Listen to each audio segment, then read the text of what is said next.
welcome to the Stay Loyal podcast, where we seek to find objective truths about specific topics with experts in those fields. In this episode, Dr. Steve McBride and I will be discussing individuality, consciousness, morality, and the current state of the human psyche. Dr. McBride is a practicing veterinarian and has a strong background in physics as well. He introduced me to mindfulness a couple years ago, and which has had an extremely positive impact on my life. We also go in depth about the lack of reasoning and critical thinking skills in academia within the past decade. We end the episode by discussing free will and the afterlife, on which we have opposing views on. Stay tuned and enjoy the show. Words on the exit, police car was there, Dang. So it's like, oh, okay, well, the exits might be just a little bit slippery. But that's a typical Michigan driver, right? True, We true. take off and forget, like every year, you'd think we know that it's going Yeah. to be slippery out there, and yet we But take we off. just and, all forget. yeah.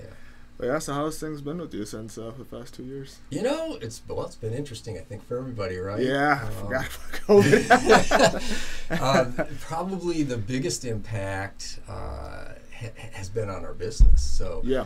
You're probably aware of the crazy change in veterinary medicine. For sure. So, With the whole curbside pickup and all that stuff, yeah. Well, and so we were already heading into a little bit of a veterinary shortage, relative to the number of pet owners prior to COVID.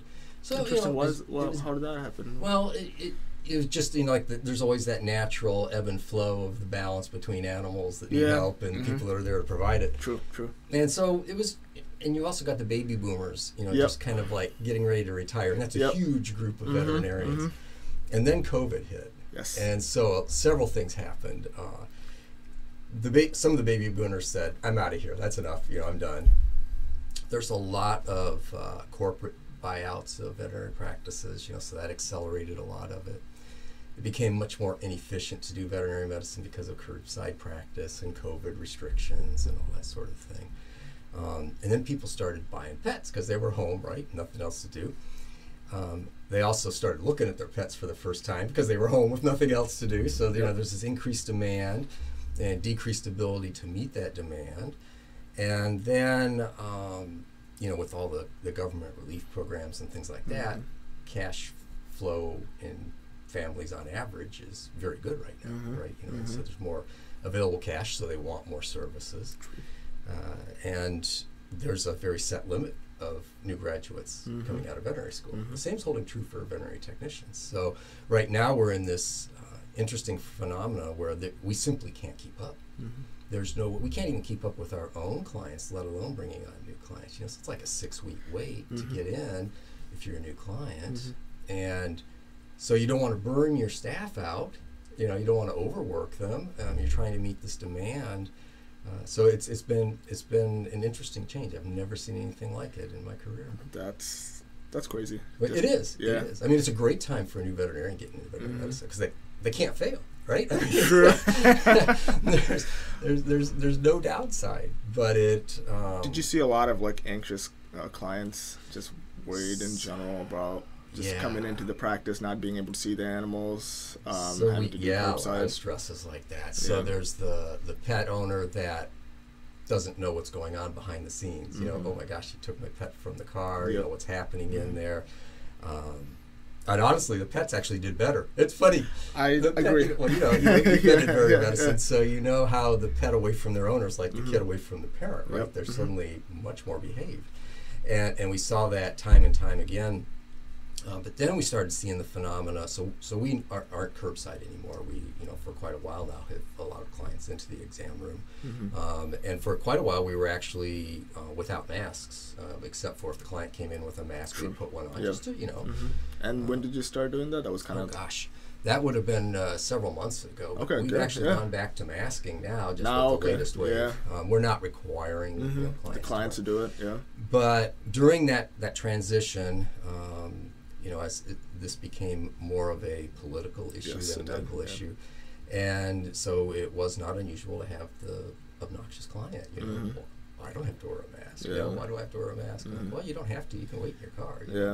That's fine. Yeah, that's always a tough conversation with everybody, but I always believe that if it's a private-owned business, then follow the rules or find somewhere else, And I understand, there are inefficiencies of mask, and then there are good reasons to wear a mask. But then again, like if you're going walking down the street, no one should tell you to wear a mask if you're walking outside. But if you're going into somebody's private practice, or if you're an employee at a private practice, you gotta abide by the rules, And that's kind of how I see it, in terms of just from the business standpoint. But like I said, I mean, I actually worked at VCA Animal Hospital for 2 years after Cascade. So I got employed the day before COVID hit. Oh, geez. So it was the wildest time to start at a job, because I heard about the coronavirus in China that was spreading. Sure. Because my parents still live in India, so they were talking about this crazy thing happening. And then I was like, it's not gonna come here. Right. Something happening way over on the other side of the world. Yeah. And next thing you know, someone's infected in the States. Everybody's still like just chatting. There's no action taking place. And then I was actually at one of my friend's house, and he got a notification from college saying that everybody had to pack up and go home. And I was like, whoa, what is happening? But the day before is when I got the employment, I guess, acceptance. So I started my job on the first day, and on the first day, the management came to me and they were like, hey, we're downsizing, so if you want to go home today, you can go home early. And I was like, okay, I'll go home today. But ever since then, they cut down doctors, they cut down staff, they asked many people to stay back, and it was wild. But they had me on, which I'm very grateful for. And they just kept me on because I was new for the extended period of time. And although I worked at Cascade, in terms of dealing with clients in this situation was totally different. I had to learn how to use the phones and talk to them over the phone, get all the history, and then go get the pet and then come back. And it was wild, wearing all the PPE. It felt like I was in a movie at times. It felt like Contagion, right? I was about to say, when I watched that movie, in 2013, I was like, it's just another cool, right, science fiction. Yeah, science fiction movie. And then I watched it again. I wanted to pull my hair out, even though I don't have any hair. But and that movie is so similar. It just drives me nuts. The parallels are fascinating. And how similar things kind of took place in terms of in that movie and in terms of what's happening right now. It almost makes it seem like, I don't know. I can't even describe, because it's so similar. It's weird, but yeah. It made it very interesting. So when we were in that same situation where we didn't know what was happening, when it first happened, and we made the decision not to lay anybody off. It was like, okay, the only people that did and went on unemployment were like the groomers, because they couldn't work. They just, they were forbidden to work by the law. And so we said, well, we're going to keep everybody on and see what happens. And as it turned out, it worked out well. I mean, so we had those initial down month or two, where nobody knew what was going on. Everybody's afraid to come out. Yep. But then it just started getting crazy, and you couldn't get enough help because either people were afraid to work or they were being paid to stay home, or it was this odd dynamic. So it's an interesting time to be alive. For sure. And how is it looking like right now? Since I know unemployment stopped a couple months ago, but before that, everybody was just staying home and chilling and not. I mean, there was so much employment shortage, or the whole country, right? And nobody could find employees to work. My brother-in-law owns a home improvement company. He can't find anybody to work for him. And before that, he had so many employees just working, and now he's just having a hard time. And that to me just says that America has a good system of taking care of their people. It just blows my mind just coming here as an immigrant and then watching and seeing how the country does take care of their people in comparison. I mean, people always complain about how things aren't right, and you do see things that aren't right, but at the same time you just see how much and how much wealth America does have in terms of giving back to their people. Although it does come back to, the government does take a lot of your money sure. from you. the government is good enough to give back to the people, and that's something I appreciate all the time when I think about this country. Yeah. I mean, I think overall we're a very generous country. Yes, we definitely are. Certainly it runs the gamut. But, you know, if you look at the longer time span and you look at how good we have it nowadays, I mean, over a century ago, True. or 1,000 years ago, you know, or 2,000. I mean, it's a wonderful time to be alive. Yes. You know, we could sit and talk like this and have, you know, thousands of people listen to us. True. Remarkable. I mean, just absolutely phenomenal. Who would have thought that? I wouldn't have thought that in high school. Yep. Like, it wouldn't have even crossed my mind that such a thing could be possible.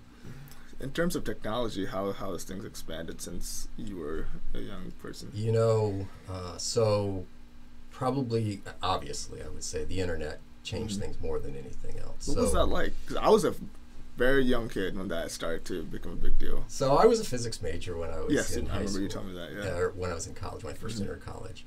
And we learned computer programming, and we went to at the University of Notre Dame. That's where I actually did my undergraduate. And so we would type out the little cards, you know, you'd have punch cards, and each card was a command, and you'd have stacks of them, and then you would wait for your time slot to come available to drop all your cards into the card reader, and that would program the mainframe computer, and which was, you know, housed in a full building. And so then you would go to a terminal and see how your program ran. And the terminals weren't, you know, like a screen. It was a printout. Yep. It was just like a typewriter, you know, a teletype machine.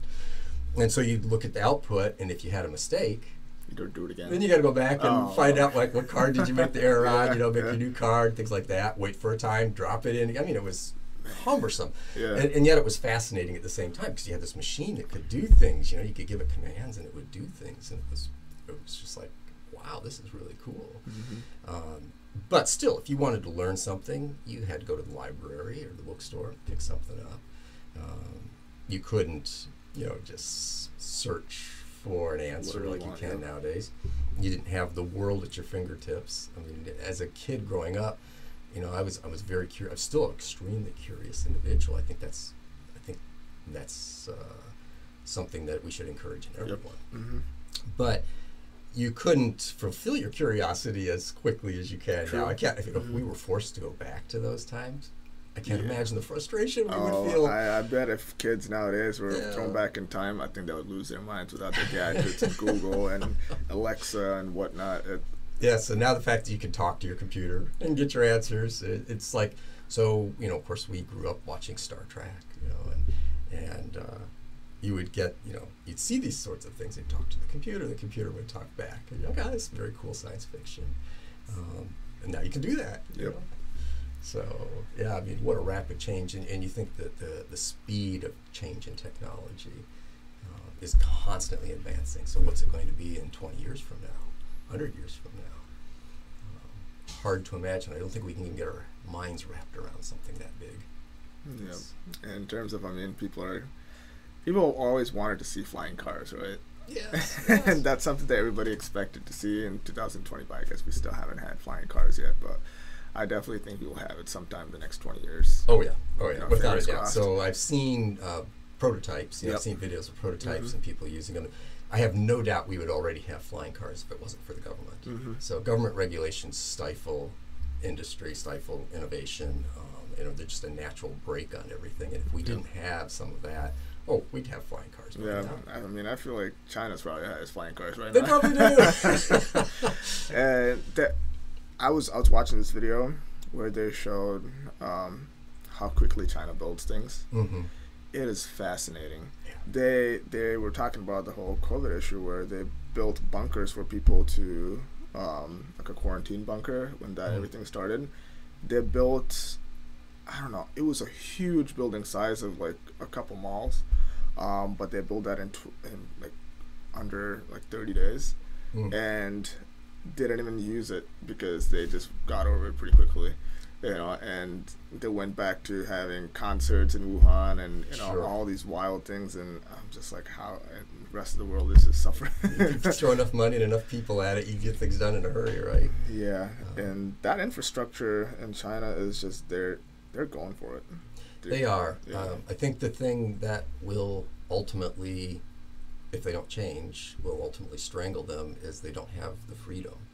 And it's certainly not like it used to be. You know, I mean, they've got way more freedom than they did. Yep. But as long as they insist on trying to have a centrally planned economy or central control, the CCP, over their economy, you just can't. You can't do that with the efficiency that you can do in a true market economy. True. And now we are not any longer a true market economy either. You know, so we certainly have had the brakes put on us. But I think that will be, and it'll be interesting to see how they develop. You know, 'cause I think that's going to be the big break on their economy and their growth and their ability to direct monies in the right way. Right now, you see entire cities in China empty. You know, they built these enormous cities and spent a lot of money doing it. They employed a lot of people doing it, but now the cities are crumbling. Like they have nobody in them, and they have nobody to put in them. And that sort of, to me, is like the hallmark of a centrally planned economy. You know, you build an entire city full of buildings and wonderful roads, nobody to live in and it. you don't ever use it. I mean, you might as well take in the cash and just chucked it out the window. That's true. And I'm fascinated by the fact that how they've combined capitalism and communism together and made this phenomenal empire where everybody is in debt to China. Yes. There's so many African countries that are in debt. I mean, U.S. gets most of the stuff from there, and it just blows my mind how much. Like, nobody really cared about China 20 years ago. They weren't relatively unknown. Right. And then in the 2000s, early 2000s, they just started booming. You know, they started selling. They started, their markets started going up, and it's just fascinating. That country, as much as it is very close to my country of origin, you just know that they have so much power. So don't you feel like India is right on the cusp of having explosive growth there as well? See, the thing is that, like, yes, but people are so stuck in keeping tradition that most people don't want to move in that direction. I was just telling one of my friends that if you go on one of the famous roads in my city, there's malls that are built by Arabs that are beautiful than any malls that you could see in the States. Everything is gorgeous, and then on the other side is just a temple that's like 2,000 years old. Beautiful architecture, and it's such a vast difference because some people they preserve their tradition so much to the point they don't want that to overtake this, because India is a beautiful place. As much as the population is crazy and there's so much poverty, the wealth of ancient infrastructure and wealth of just knowledge you can get from that country by looking at things is just immense. So I don't think they want to go to the point where they're uber westernized, and because if that's the case, then they'll have to get rid of their traditions, get rid of their infrastructure. But you're right. There are pockets in India where it is super westernized, and there's a lot of Western influence, especially in the South, because that's where all the ports were. Okay. So the Germans, French, and the British, that's where they came to do all their trades, and you could see a lot of British influence in my dad's hometown. And it's weird because everybody that worked around that area has a very slight tint of British accent in their Indian accent, and it's the weirdest thing you can ever hear. But it's just interesting. There's so much influence, especially in the South, when it comes to the Western world. But you're right. There is definitely a growth in I guess being westernized or technology going up, but at the same time, preservation is something that Indians definitely want to keep for themselves. So we might see a technological revolution with Indian characteristics. I would hope so. I would hope so. But what blows my mind is that how did they If you ever get a chance, I would totally encourage you to go. Oh, I do. I want to go. Yeah. I would love to travel more than I've been The able precise architecture in temples, to. Mm-hmm. people have said there's no way even laser technology can make something like that, because it is so intricate, it's so detailed. True craftsman. Yeah, and some people say aliens helped them do it. So I'm like, you know, at this point we can't take anything out of the equation, so let's put it all in there. But yeah, I believe Indians have had technology far more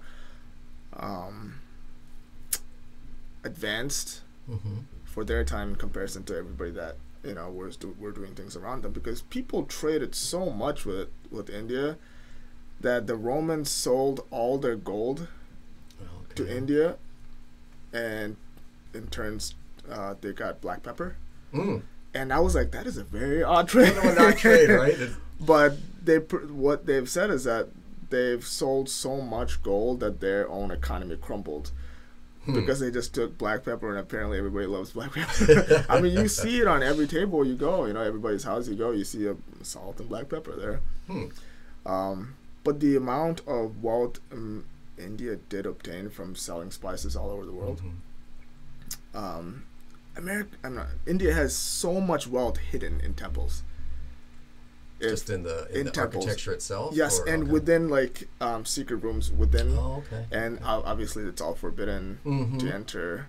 But especially in the temples in the south, there is tons and tons and tons of gold and precious metals hidden underground in the temples. And these temples are 40 stories high, but they're made in the shape of a pyramid. Okay. I mean, if you've like looked at the pyramidal structures all over the world, like obviously the Pyramid of Giza, the Mayan temples, they have such similarities to the architecture in India, because it's almost like a giant staircase to heaven. Okay. So, and around each level there's different gods and different like angels and demons and everything, and until it gets to the highest peak, and then there's like the god, you know. So that infrastructure, I always was curious, why are they building something up that high? Where are they going? What is the purpose of that?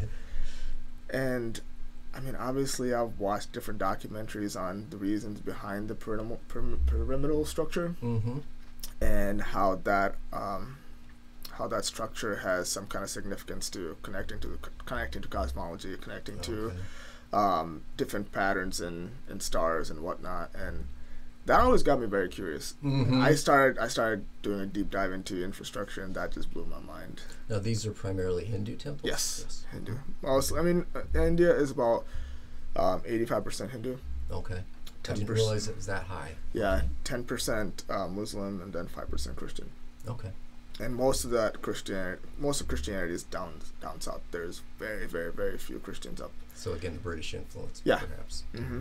And India is probably one of the few places that are heavily persecuted. Christianity is heavily persecuted. Even Muslims are heavily persecuted in India. They burn down mosques, churches, rip everything down. They'll kill you. Like that's how bad religious freedom is in countries like India. And I mean, like I said, I don't take anything for granted in this country. Being able to practice your religion freely, being able to have a different thought process and not be, persecuted exactly. For it, sure. And that just blows my mind, and a lot of people don't get it. A lot of people don't understand the First Amendment. No, I think so. I think the basis of this country, the founding fathers' thoughts on the country when they made it, were sadly uneducated in that. But that whole emphasis on individualism as opposed to a collectivist sort of outlook was the basis for our freedom. You can do what you want to do, and it's none of my business. And likewise, I can do what I want to do, and it's none of my business. Yes. And to come to that sort of an idea and found a country on it, it's marvelous. It's marvelous. Yeah. And I fear that we're sort of in the throes of losing that. Yes. I fear like if we don't educate people and point out the advantages and where those advantages come from, You get these power group struggles, and it's just collectivist group against collectivist group, and they forget about the individual in the middle. That's what the whole basis of our country's for. You know, if you find that you want to be a Hindu or a Christian or a Muslim, what offense is that to anybody else? You know, but in countries where they're collectivized, it's a power struggle. It's this group versus this group versus this group, and well, you know, and it's particularly bad in religion, because in most disagreements, say we're going to have a disagreement about the structure of an atom. Well, we can point to something objective. We can run experiments. We can say, okay, let's use our rational faculties to figure out the correct answer to this and agree to disagree until we get there. With religion, they, by definition, exclude a lot of rational discussion. It becomes a faith-based discussion. Well, we have two ways of solving disagreements. We can either argue it out rationally with one another, or we can beat each other over the head, you know, until one of us submits. And if you can't reason, then you're left with force. Yep. And so you have to have some sort of political structure that says, we won't allow force. It's not permitted. And then you can believe anything you want to believe. And nobody's allowed to initiate force against you. Nobody's allowed to violate your right to do that. And that doesn't exist very many places. And where it does, that was the influence of that same type of thinking that spread throughout the world. And I don't know how to preserve it other than to educate people about it, you know, and to point it out. And I did a podcast before this podcast with one of my wife's friends, and she defected from former USSR in 1990, and this was because there was a civil war going on in Azerbaijan and Armenia, and they were formerly USSR part of the Soviet Union. And she told me this horrendous story about the civil war that happened there and how they were hacking people and just killing people. And then she and her dad and her mom and her couple siblings, they were able to escape on the last train to Moscow. Oh, wow. And from Moscow, how they got the visa to come to the United States. But she told me this crazy story where somebody was going to support them when they moved to the States, like sponsor them, and and pay for their visa and pay for their flight ticket and everything. And they were ready to come to the States, but when they got to the airport and the embassy, they said, "Sorry, your sponsor pulled out." And they were like, "We sold everything, everything they had, right?" And then to come here, and somebody pulled out, and they were just literally sitting there. And she told me her mom had never believed in any form of religion, because obviously the Soviet Union was heavily atheistic, and somehow she said she had a dream about Christ, and she said, "Help us, help." She prayed and she said, "Christ, help us." And then one of the guards said, "Hey, there's a fax coming in, just wait up, don't go anywhere." And then somebody said that they reinstated their sponsorship, and they were able to go. And she was saying, and she said that was the most relieving time of my life, to be able to escape communism and come to a country that is absolutely free. And she said that was my first spiritual encounter with anything. But obviously it wasn't a personal spiritual encounter. I saw somebody going through a spiritual encounter and helped them, and that helped me. And she just told me so many stories about, even though she moved to the States, she still had to struggle with identity. Where am I? I'm not American, and I don't feel welcomed here. She had to battle that for a long time before she was able to understand. Did she experience hostility because she was an immigrant, or was it mostly her yes. And that was what we were talking about that whole podcast. It was like, was it about was her biggest struggle being accepted, or was it more about her trauma? And she said there was a mixture of both. Okay. And I think she perceived people. I mean, she's dark skinned like me. And she moved here. She always felt that no one was welcoming. Even though people like that's how anybody that moves from a different country comes to the States, and it could be black, white, or anybody that are Americans. You always feel like, oh, they don't want me here. They don't want me here. They don't know me. They don't like my culture. It's a hard thing for any immigrant moving here, but for her, it was exceedingly hard because of her trauma in the past. And those things did have an impact on her relationships here in the States as well. But she is so hardcore pro America and pro First and Second. She's First and Second Amendment. Like, she is so far right leaning, she's gonna fall off the side. And because she just sees how much propaganda the Soviet Union has put out there, and how much she sees it coming to the States as well. The propaganda over and over and over again, and she just keeps. She even got banned from Facebook so many times because of how much she was posting about it. And with that being said, she was just saying how much. She's saying that America is the only last free country. Is the only last free country, and I would have to say I agree with that as well. I think she's right. So I've often played with the idea, well, where would I go if I couldn't live here? Where would I travel to if something disastrous happened here and our whole system collapsed? And I never come up with a clear answer, right? Yeah. I used to think of things like New Zealand or Australia. Oh, no. But then you see what happened over there with COVID, and you're like, whoa, I didn't see that one coming. I mean, so the Aussies always struck me as these very individualistic type souls, heavily influenced by, the United States sort of philosophy. But clearly, that's not the case. Now I don't know any Aussies to talk to say, well, is this really just a small group imposing this on you from the above, from your government level, or is this something that you people are just, acceptant of? And I don't know. It's because they took their guns away.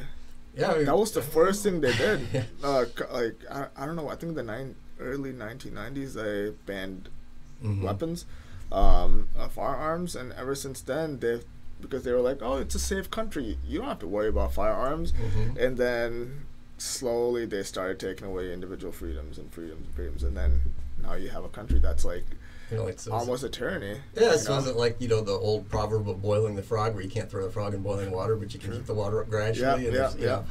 I don't know. It's frightening to contemplate something like that happening here, but you see it. I mean, you certainly see trends toward it. I am a huge advocate of not paying much attention to mainstream media. I think as a citizen, I need to have some peripheral understanding of what's going on in the country. But if you read, if you sit and watch CNN, and then you sit and watch Fox News, national level, you will swear you just were in two different countries. Yes, I agree. And it's not only the way they portray certain things, but it's even what they portray. So the entire blocks of news are left out of one or the other, depending on their political persuasion. And it doesn't take a whole lot of thinking to realize neither of them are right. They're both way off scale, trying to tug their own agenda. So my thought is, find people that you respect and trust in whatever areas you want to follow, and get input from them, remain aware of what's going on, but then use your capacity to think, and say, okay, what makes sense to me? And so much of media is trying to get you riled up and get you involved so that you watch more of it. And what a waste of time. I mean, so you could spend a half hour watching, news, or you could spend a half hour reading a really good book that you're going to learn something out of and gain something from. And you're by far way better to do the second than the first. And I deleted all my social media about 2.5 to 3 months ago, and I've never been more happy. How did that affect your life? I honestly feel way more relaxed. I'll bet. I just don't feel a tug to be emotionally riled up, like you said. Because like if you just scroll through Instagram or Facebook, you see so many things people arguing over, silly things, silly matters, and if some big case going on, or like the couple trials that happened in the last couple months, the Kyle trial and the Ahmaud Arbery trial, like I looked at my wife's social media just for fun, and I was like, I don't even want to look at that. You can feel the pressure rising, right? Yes, because it just pushes you to form this opinion against what's been spoken there. So it's like constantly building an internal argument for no reason. You're not arguing with anybody in person. No. You're just arguing with a computer in your head. To see what happens, right? And it's an internal constant argument that takes away your peace, and it takes away your capacity to think, because you're afraid of losing that argument within your head. Yes. So you just keep building a different argument over and over again, that you just are stuck in a loop of having to it's almost like if you get addicted to arguments, you get addicted to opposition, and that's what media is. Arguing to win, rather than to learn. Yes, and that is a cycle of addiction that nobody talks about. And I mean, I feel like it's if you take everybody's phone in the whole of the United States, the withdrawal that would take place from every individual. It would be so bad that people would be depressed, people would just be sad, people would have nowhere to look to, people have to talk to one another, and they don't want to do that. They don't want to do that. So I think that addiction cycle, I've escaped that, and I am pretty happy with the results that I've taken. Yeah, so I've gotten out of that. Social media, so big, the mainstream media certainly is one issue, and social media is different, and they both have some similar characteristics. One of the things I think that, both of them prey on your fears, right? And that's true of marketing in general. It's like, let's see if we can make them afraid not to have a friend, or afraid not to look right, or whatever, not be accepted into their group. There again, they're not playing up the individualism thing.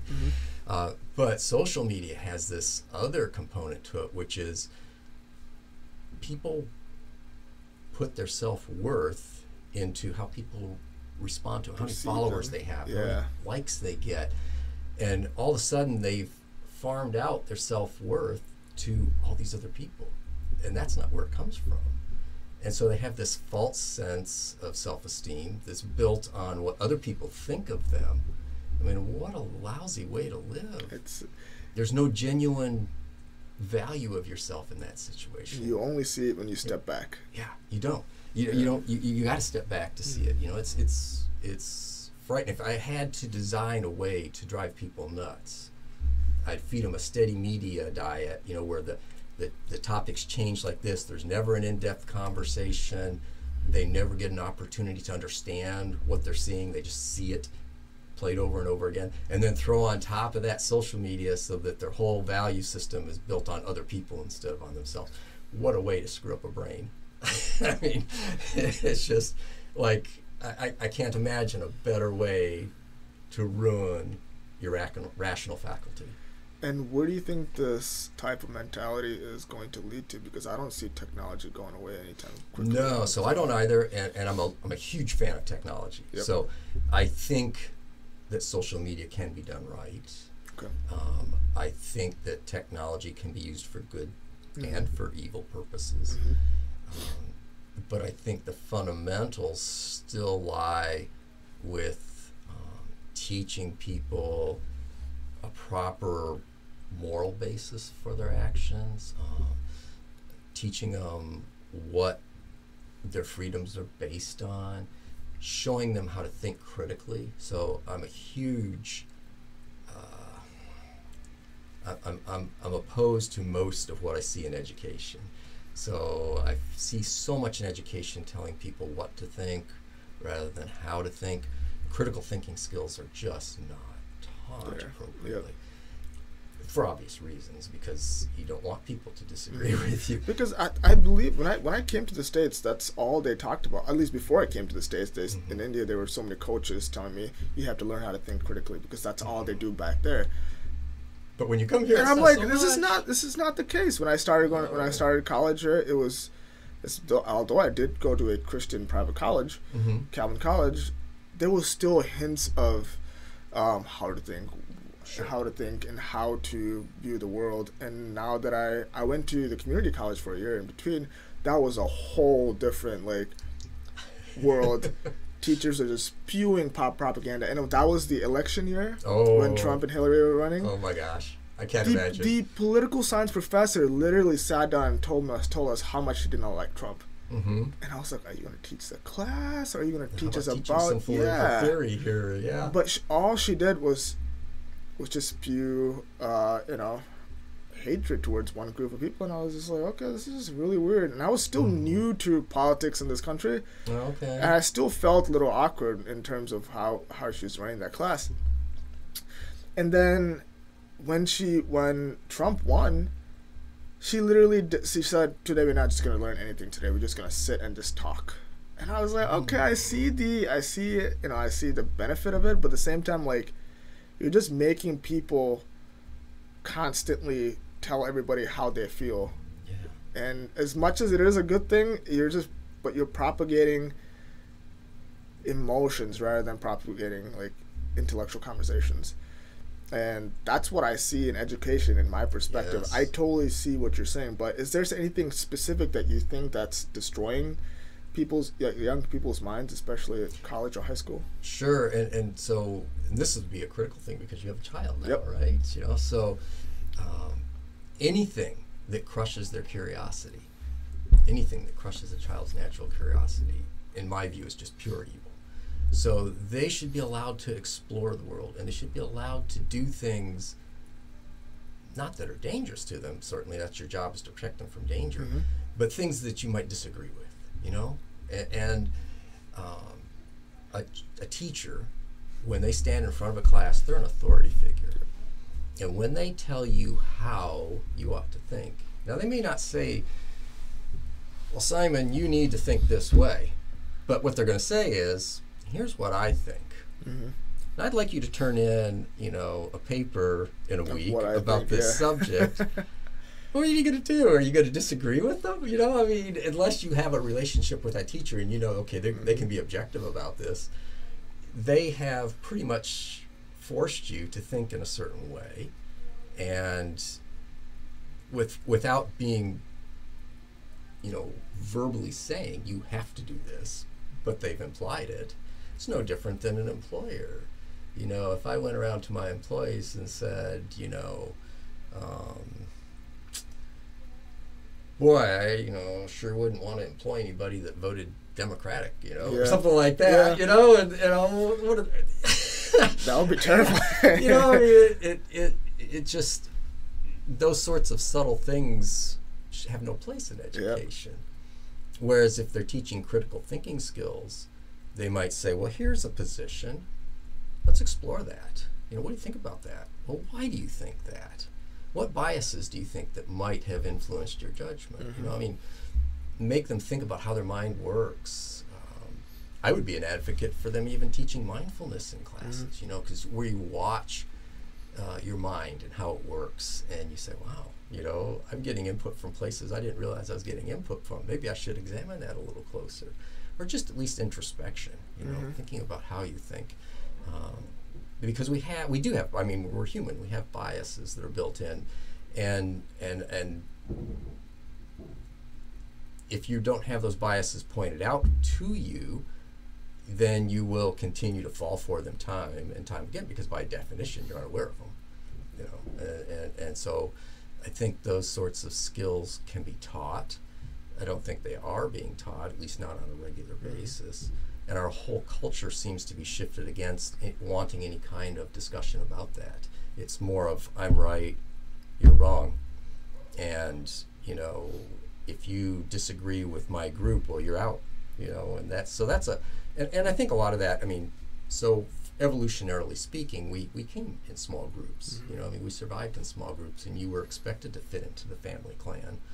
And if you didn't, you were, you know, you had that threat, you were ousted. So, you know, there's probably a deep-seated evolutionary fear of being rejected by the group, and that keeps a lot of us in line. Yep.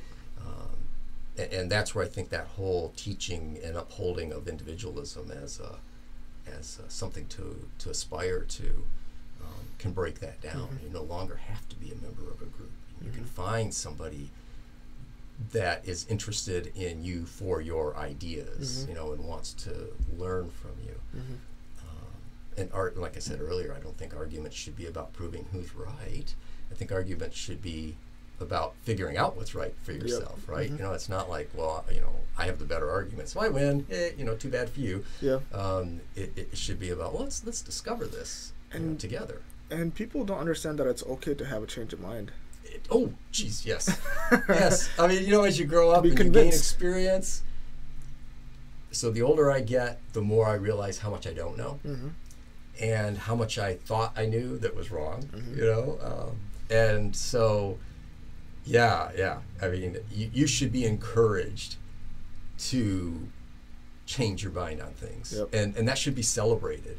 You know, not, look, and you see this in campaigns all the time. They'll play something that a politician said 15 years ago, and now they're saying something different.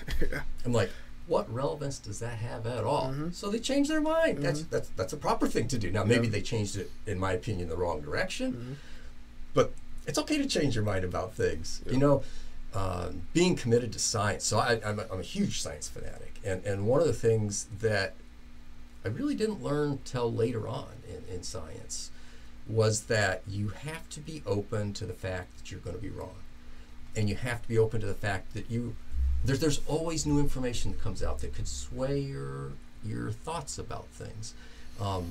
So Feynman, the physicist, is one of my heroes. He not only was a brilliant physicist, but he had this deep curiosity about the world, and he passed it on to his kids. I mean, if you read his books, it's just great. He talks about, you know, his life. He's not so much talking about physics, so it's not like this dense material. But he was funny, but he not only had this real deep driving curiosity about things, but he said, you know, you have to first be careful not to fool yourself, and you're the easiest person to fool in the world. You know, I've heard that statement before. Yeah, it's very, you know, very interesting. And he's, you know, he's like, you have to be open to the evidence, and be willing to change your mind, and be okay with that. You know, not be caught up. So here's another thing that you can learn from mindfulness. You know, if you practice it, is you start to see your thoughts as being something you don't have to be tied to. So you don't have to identify with your thoughts or with a specific emotion. It can be something that's happening, that's coming up from, you don't know the source of a thought that popped up, but you don't have to identify with it. You can say, well, isn't that interesting? That's really wild. I'd like to figure out where that thought came from.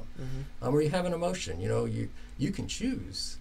So you might become you see something and it makes you angry. And the physiological response to that might last 90 seconds in your body, but you can choose to be angry all day about it. You can wake up the next morning and still be angry about it. Or you can say, you know, okay, I was really angry about that. Do I know why I was angry about that? Sure, I know why I was angry about that. Okay. Do I have to be identified with that anger? Does it have to ruin 2 days of my life? No, not at all. You know, it's not teaching you to be apathetic and not care, but you're not anchored to that emotion. You know, it's not you. It's something that happened to you. So, you know, everything happens to you. and so, you know, that whole being open to change, that whole being open to letting your curiosity drive you into whatever directions, you know, you find fascinating. I think you can learn so much that way, but also it just makes life so interesting, so fascinating. You can't get bored. True. You can't, you know. Yeah, I definitely want to jump back into mindfulness, but before we get into that, do people know how to reason anymore? So I do think that certainly there are people that know how to reason. Yeah, of course, yeah. I think it's a skill to be learned and perfected. Am I great at reason? I like to think I'm okay, but I think I've got a lot to learn. Every time I think I've got it down, somebody will point out something. Just read, pick up a book about biases sometimes, and read about all of the unconscious biases that you have, and then start looking for those in your life. And it's shocking. Yep. I mean, it's just shocking. And you think, okay, well, I've learned about it. But then it still happens to you, right? Because these things that's just the way we're designed. And so it's not as though you can ever get rid of your biases. But what you can do is learn to recognize them when they pop up. Or at least be suspicious about them. You jump to a conclusion about something and you say, okay, well, what might have fueled that jump to that conclusion? Do I have any evidence about that? Or did I just feel that was the right thing? So, but yeah, I think that you can reason. I think there are people that reason. I think that the majority of time people don't. I think we are heavily influenced, and probably more so now than ever, which is sort of ironic because technology and science have advanced so much. And yet, I think more than ever, you see this tribalism where people choose a group to belong to, and then all of their conclusions are based on the group that they belong to.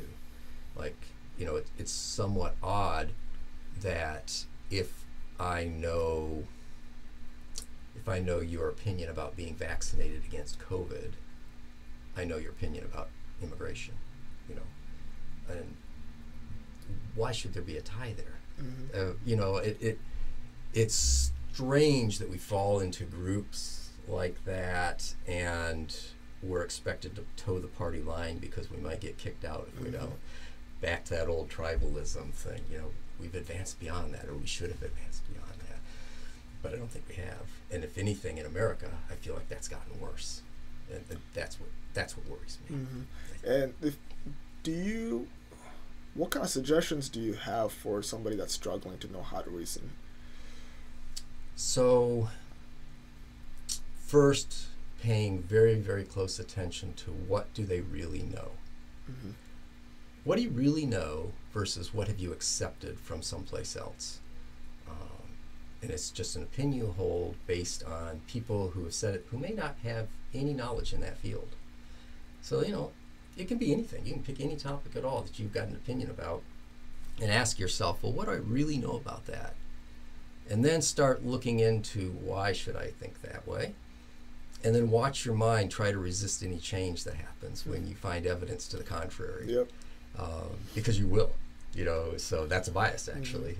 That's a well-known bias where if you find evidence that's contrary to an opinion that you hold, you'll place lesser weight on that information, that evidence. So I think if you just watch your mind at work, that's probably one of the very first things you can do. You can take a course in logic, or you can read a book on logic. Logic can be really dry, and so you have to have a fair amount of interest to try to plow through some of those things. But I think just listening to people who obviously use their minds actively rather than passively, people that are struggling to solve a problem, people that are struggling to find a solution, particularly the more dry or technical the solution is. So let's say somebody trying to solve a problem in science versus, because trying to solve a problem in the humanities becomes really clouded until you Tell me about it. Yeah. I mean, it's a different level of thinking, and so I think you need to start where it's cut and dry. Watching people, even things like learning proofs in geometry. Where you've got a structured way of thinking. I think those sorts of things help. So I don't know if that is the answer you're looking for. Yeah, I mean those are beginning baby steps for somebody that struggles with knowing how to reason. I think especially in this country, or even most of the Western Hemisphere, people are initially taught how to reason, taught how to think for themselves, but we're going back to that same conversation about that's been taken away.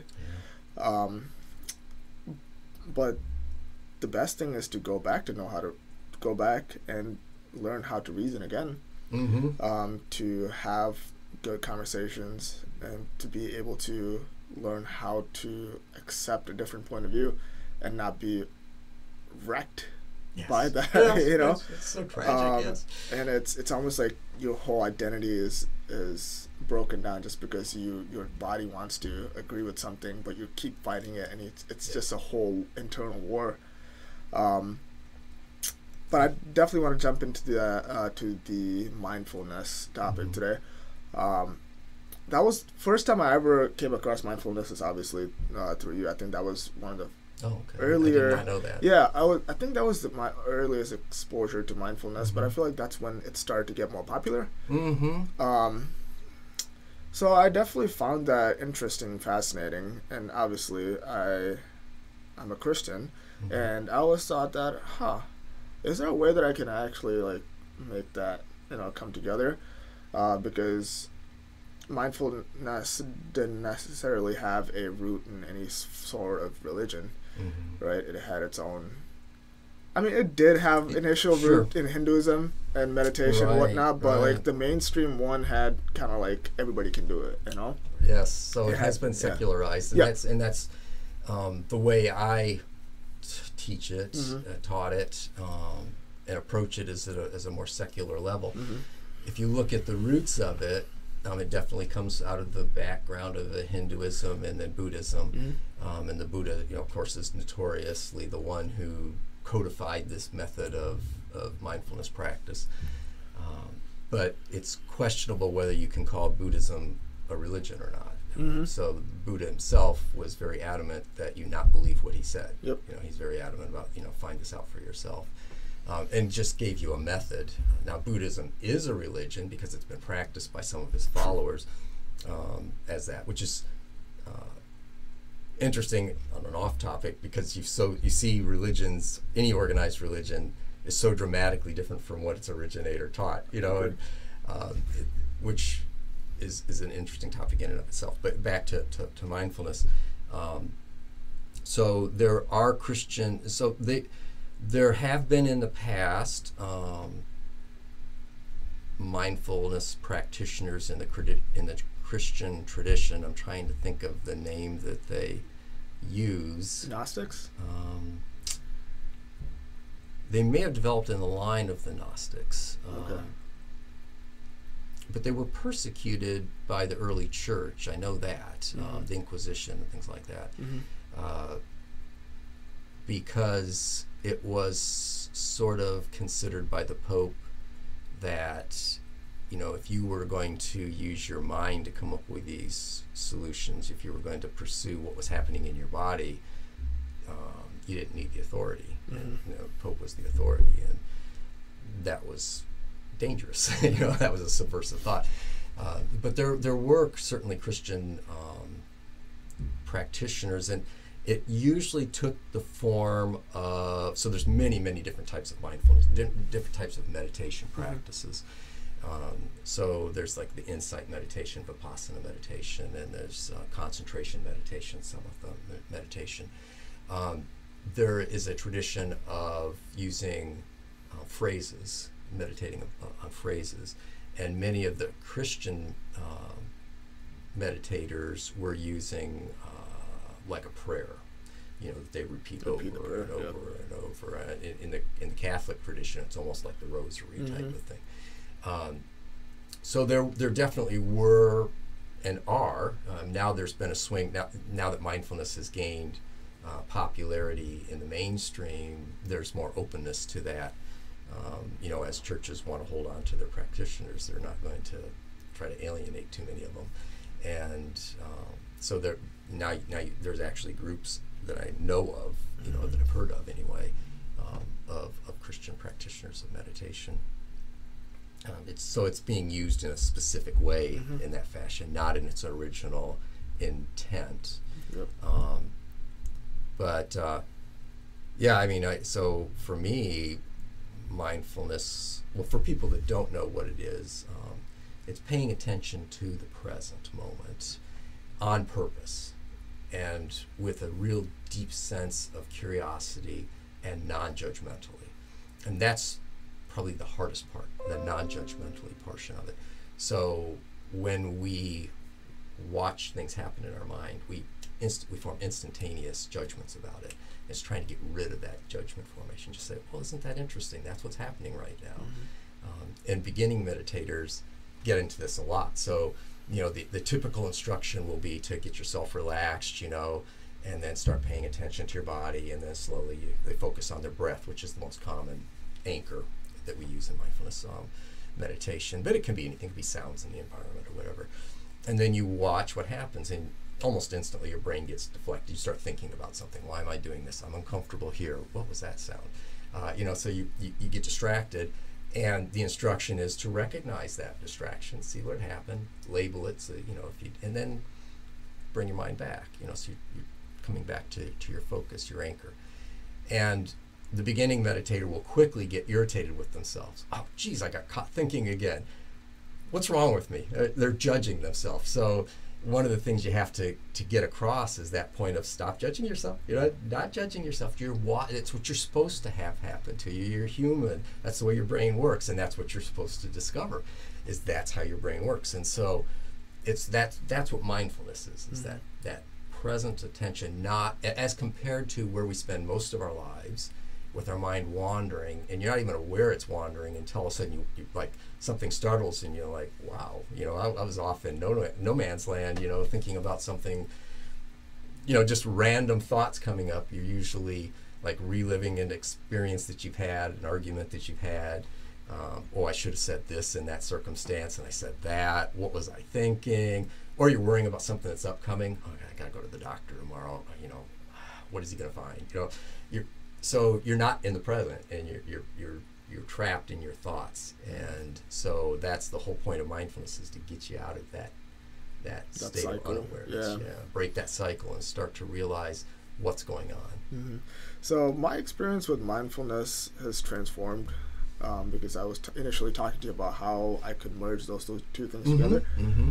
And from what I've come to, and what I'm still learning right now, is to realize that all thoughts are lies, because they either build you up to let you down, to let you down to build you up.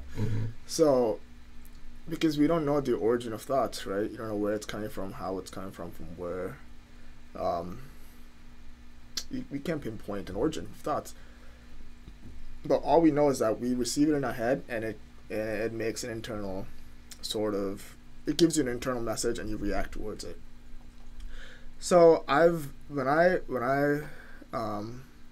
go into a state of mindfulness, I call that prayer. Like, I don't call that meditation. I don't call that even though it is mindfulness, it's prayer to me, because prayer, as much as people have made it out to be a constant state of begging God for something, God, help me give this, God, please give me a house, give me this and give me that. Like, even in scripture it says that don't worry about those things, you know, because even Christ said that I take care of the birds, I take care of the bees, I take care of the grass in the field. Just pay attention to me. Don't worry about things that you need for yourself, because I give you all those things, right? So when I started meditating on that specific verse, and at the same time praying about it, which is just going into myself, I stopped judging my thoughts, like you said, but I started just observing it. Because you're supposed to be an observer of your thoughts, because you don't create it, you just have to observe it. And even if it's like the worst thought you can ever have, don't judge it. Let it pass through one side and let it go out through the other, right? Very similar to mindfulness, but it just helps me connect so well to the creator of the universe and everything above it, you know? And that just gives me so much peace, because all it does is help me come to the present. And what I believe is that you can only connect God when you're in the present moment, because you're able to understand what's around you. You're able to understand, for example, I'm talking to you right now, right?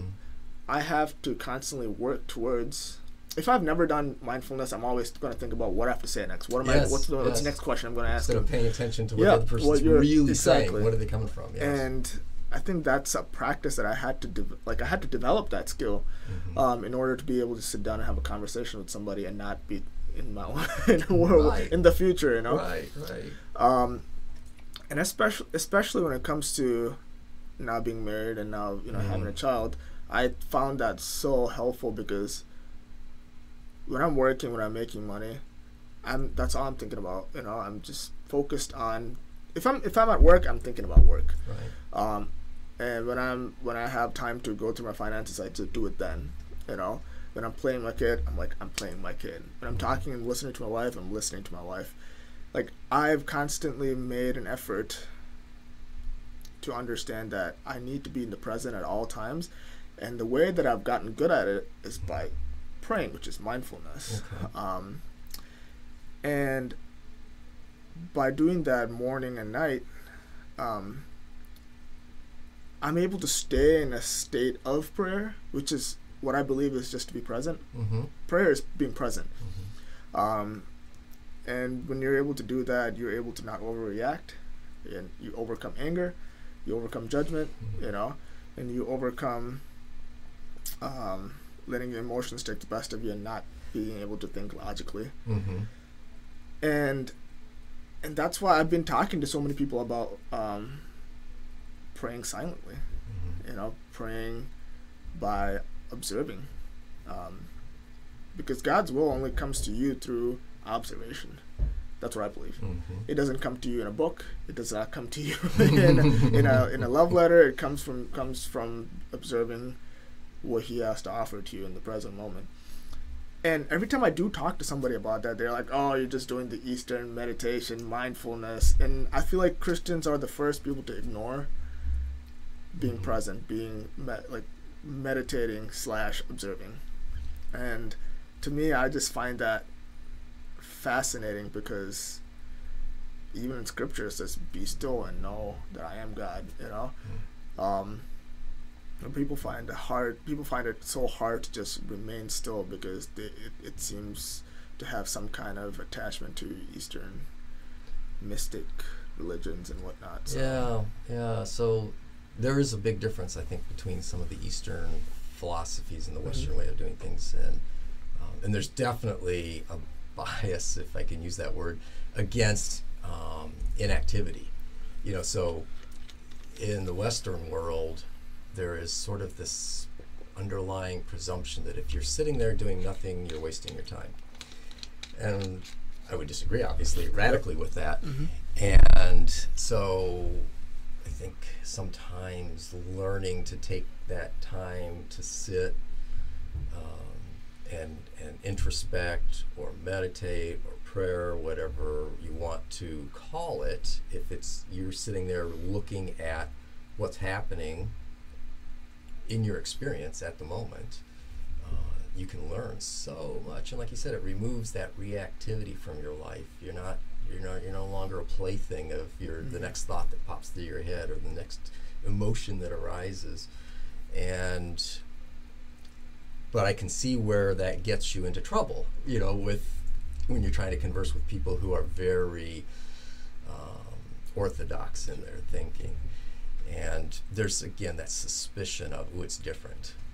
So it must be scary, and it's not part of my tribe. I'm not. What are you talking about? If you're not asking for something, how can you be praying, right? So that's an interesting take on it. But yeah, and I think that has just got me in all sorts of, like you said, trouble. Nothing wrong with stirring up a little trouble. Yeah, but ever since I've been able to just be still and learn God better, I feel like I've changed so much from the normal Christian. Mm-hmm. And to me, I feel like that's the best thing that's ever happened to me. But at the same time, to everybody else, I am going my own way. Mm-hmm.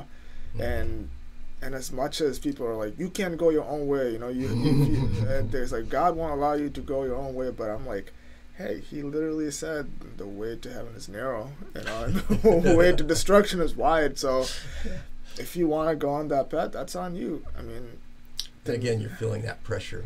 Yeah. That pressure to conform. Exactly. And I so Henry David Thoreau, who he is, I've loved his non-conform. I may not have agreed with all of his conclusions, but I loved his non-conformist attitude. Right? Yeah. I'm not going to conform. But I just feel like it's come naturally to me.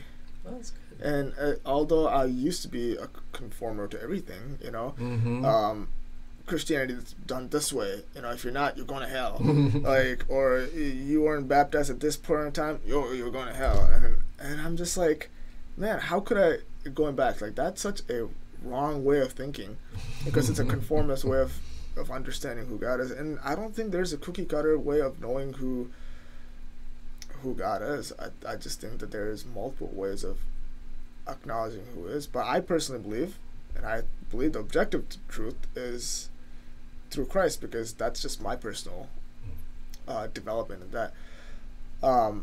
But have you ever been religious at all? So I was raised in a Catholic family. Sure. Yeah. And so that I had that exposure to Christianity through Catholicism, and it was absolutely fascinating to be a rebellious kind of child, in the sense that not a troublemaker, like physically getting in trouble, but just thinking for myself. I remember in Catholic circles, you go to church on Sunday, and then you go to this thing called CCD, which is sort of like Sunday school, would be for other religions. And I remember the teacher standing up in front of the class and drawing a target on the wall, on the board, and the Catholics were in the center, and then the Lutherans, I think, were next out. And it went out and out, Yeah. And the further you out from the center, the less likely you were to graduate to heaven, right? So these were the true believers in the center, and the more mistakes they made, then they're there's more that separated. And I'm like, wow, what a bizarre. Some of my best friends weren't Catholic. I'm thinking, well, that's weird. You're going to send all these people to hell, because they, to me, they were great people. Yeah. And so I found that a very odd conception of what supposedly is this supreme being, right? And I'm like, wow, okay. And so that seemed odd to me to begin with, and I was an avid reader. So as I got older, especially when I got toward high school, more and more things just weren't adding up to me. It made no sense what they were talking about in church. And it was interesting to watch people, because they go to church on Sunday, and then there's the typical, I think there's a name for it, like Sunday Catholics or something like that. They live the rest of their life, and then they go to church on Sunday to act a certain way and to say things, and then they go out and do their own thing again. And there's no connection between the two whatsoever. Was that the initial reasoning behind your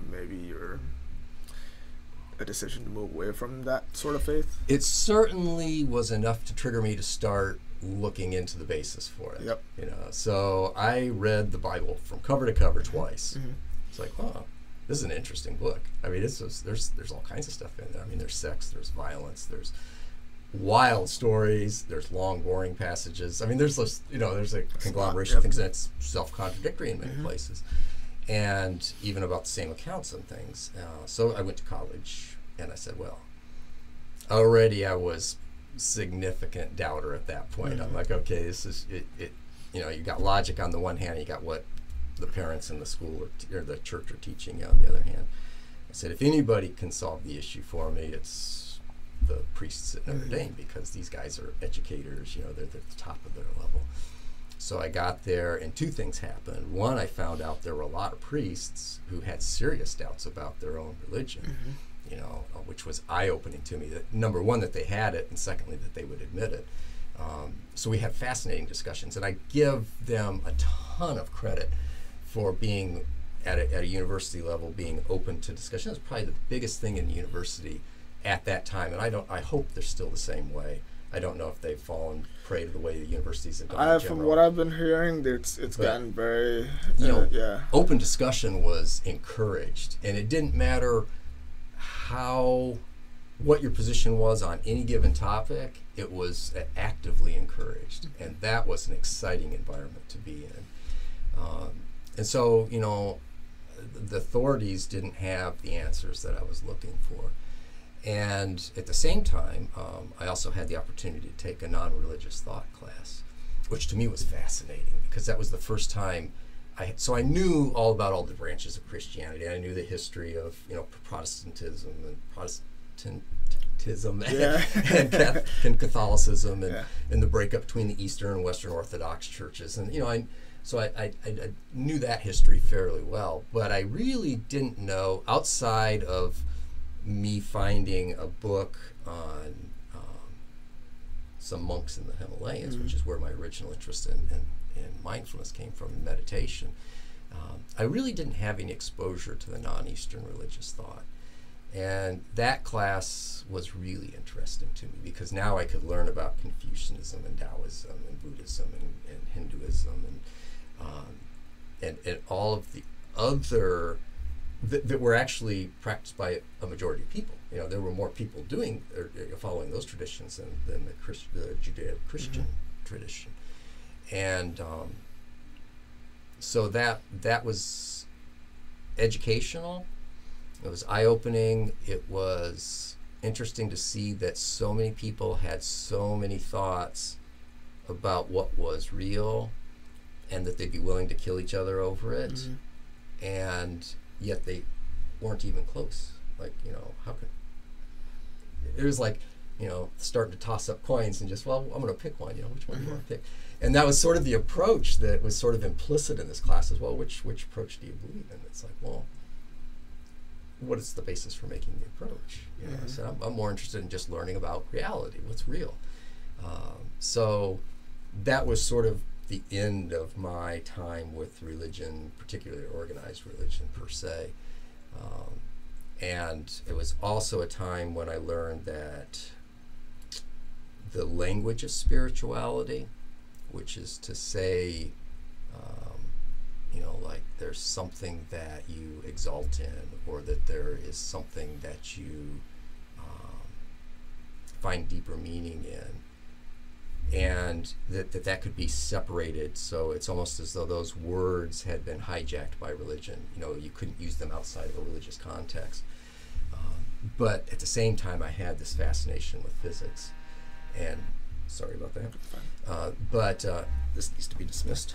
And so I had this fascination with physics, and I was learning about the universe and about physical laws and the strange, interesting phenomena of quantum mechanics and things like that. And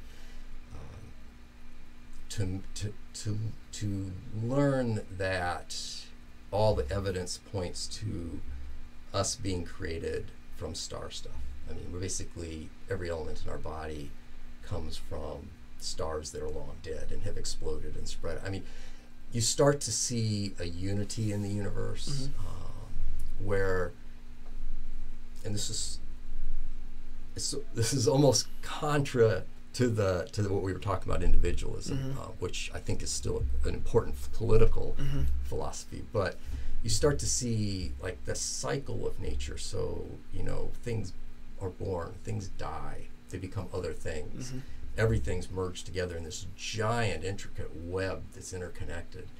And to me, that when I think of awe, I think of this universe that is so big that our human minds can't even wrap around the concept of a size, you know, distances so great that we can't even think about it. We can put them down in numbers, but they mean nothing to us. And tiny things that are so small that we, again, can put them down in numbers, but they make no sense to us. You know, or you look at, you know, like something that exists as a particle and as a wave.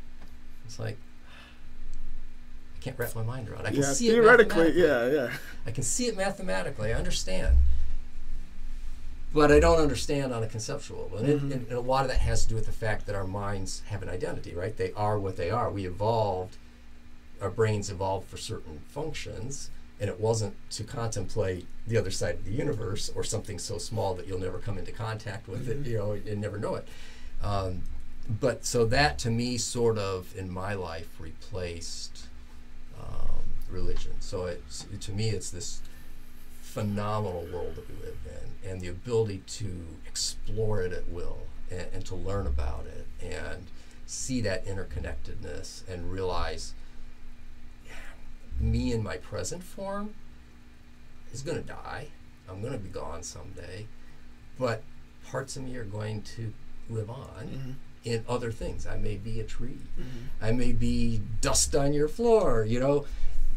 Not only do the physical parts of you go on, but your mental life goes on. So we exchange ideas. Something you say may trigger something in me, and I pass that on to somebody else and somebody else. You know, a thought that we have, something we've taught somebody. You teach your child something, he teaches his kids that. It goes on, you know. So you die, you go away, but parts of you keep going, you know. And it's almost more in common with the concept of reincarnation, but different. But not as a soul, but more of an idea. Right. So it's like everything about you goes on, just in a different form, and that cycle goes on forever. You know. So you, as the individual that you are, fail to, you know, you don't exist any longer. But you also don't just go away. You live in other people's memories. Your ideas go on. Your physical body goes on. Not as a physical body, but the elements go on. They're never destroyed. The energy that makes you up goes on. So that's to me, that answered my need for, wow, this is, I mean, you know, it's so phenomenal. So there's so much out there. There's so much to see and do. There's so much, you'll never learn it. You'll never understand it all, you know. To me, that replaced the whole. So when I say, when I feel awe about something, it's looking out at that nighttime sky that's just so vast as to be almost incomprehensible. Or even looking across, you know, a mountain range and thinking, gosh, I mean, just, you could spend your entire life exploring that mountain range. I mean, I love the outdoors.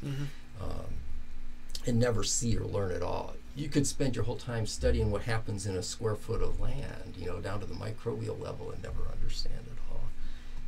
To me, it's fascinating. Yep. So in terms of moving on after you die, is your consciousness erased, or do you think it goes into a energy-based type of transformation? Right. So what happens to consciousness? That's a really good question. And in part, and this is where I feel at ease. I don't feel like I have to know the answer. I don't think we understand consciousness yet. Completely. You know? Obviously we don't understand consciousness. We know there's such a thing as consciousness. But do you believe we are conscious beings? Do I believe that we're conscious beings? Yeah. Yes. Okay. Yes. So to me, so I guess it depends on how you're going to describe conscious, but self-aware, aware of ourselves, aware of phenomena going on. Yeah, and having that is like the base level, right? Being aware of our circumstances, having the ability to be influenced and have our own thought processes. And, creativity. That's creativity. Yeah, that's consciousness to me. That's proof of consciousness, at least. So to me. Consciousness, yes. So to me, creativity's definitely an attribute of consciousness. And I would also argue that free will is an attribute of consciousness. Volitional behavior is an attribute of consciousness. And we don't understand any of those things. That's one of the big mysteries, when they talk about programming AI, is that they don't know how to make something creative. We're creative, but how does that happen? And they don't know that yet. And do I think it's an answerable question? Yes, I do. I think we are incredible problem solvers. The human brain has evolved to be the problem solver, right? It has that capacity. All we lack right now is the proper technology or information which is not to say that it can't ultimately be learned about. But like, I think you've mentioned Sam Harris before, and I think he will tell you that the one thing, yeah, right, oh, yes. So free will. So that's an excellent book if you want to learn about free will. I will verbalize my disagreements with him, but so Sam, I appreciate Sam in so many ways because he's a good thinker. He really is, and he's not afraid to speak his mind, which is very cool. And he will tell you that the one thing he is most certain about is that he's conscious, right? He's probably less certain that he's got a body than he is conscious, right? So he's almost that primacy of consciousness, like kind of thinking, as opposed to primacy of existence. But so I think that you can't even argue about whether consciousness exists or not without assuming that it exists. Like just in the very fact that you think that you're here talking to me about something tells you that something exists. Yep. And that we're conscious that something exists, so we're aware of something that's existing. So yeah, that's a long way to answer your question, that I do believe that we're conscious creatures. Okay. Now, what happens to consciousness? So I don't know. I feel like consciousness is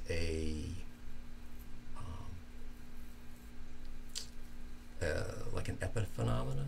So there's interesting experiments where if you have split brain patients, do you know what split brain patients are? I've seen the movie Split. So in days of old, when people had seizures that were uncontrolled, and I think maybe it even still happens to some degree now, you can cut the corpus callosum, which is the connecting section between the two hemispheres of your brain. You can separate it and create two separate brains, a left hemisphere and a right hemisphere. And if you examine those people, they appear to have now two consciousnesses. And they are not aware of one another's existence. And so... Well, if I'm getting this right, in a single patient, they divided the brain in half. Right. When they had... And you can communicate with either the left hemisphere or the right hemisphere of that person, depending on... So let's say, for example, that the right hemisphere of their body controls their writing capability, and the left hemisphere of their vocal. Yep, they have different functions, They can write something and not be aware that they wrote it on the other side of their body. They can look at it and say somebody else wrote that. And you can carry on in entire communications with them, the brains, and they're not aware that they're two separate people now, mentally. So they almost appear to have a conscious experience. So they're an awareness of what's going on, and they're aware of their actions that are controlled by that side of their brain, but they're completely ignorant of what's happening on the other side. And they can't connect those two together. So that kind of an experiment tells me that number one, that there's a brain-based origin to our consciousness. And secondly, that we don't understand where it comes from, but it is actually divisible, which is really weird. And so how far is it divisible? Who knows? Probably not very far. But there's probably, and if you look into the research on consciousness, there's probably multiple centers in your brain that have like a mini consciousness, and they combine together to form this consciousness that we recognize as consciousness. We can't separate it out in our mind, but it appears that they arise from different portions of the brain and work together. I mean, if that's the case, then cell division is division of consciousness, because we give birth to children and they have their own conscience. So they do have their own consciousness, but if it is brain-based, then those cells that divide don't actually have consciousness. It's not until they've actually formed, developed the neural some sort of a structure. neurological basis for consciousness. And I would argue that it's not just your brain. It probably is your brain plus, like, the receptors in your body. You hear things, you see things. Mm-hmm. It's hard to put a physical dimension on consciousness because consciousness is not really a thing more than it is an action or an attribute. But don't you think, I mean, since evolution is something that we both like recognize, is an evolution going in a direction of consciousness because everything wants to create a state of consciousness through neural structures and brains and ability to find resources?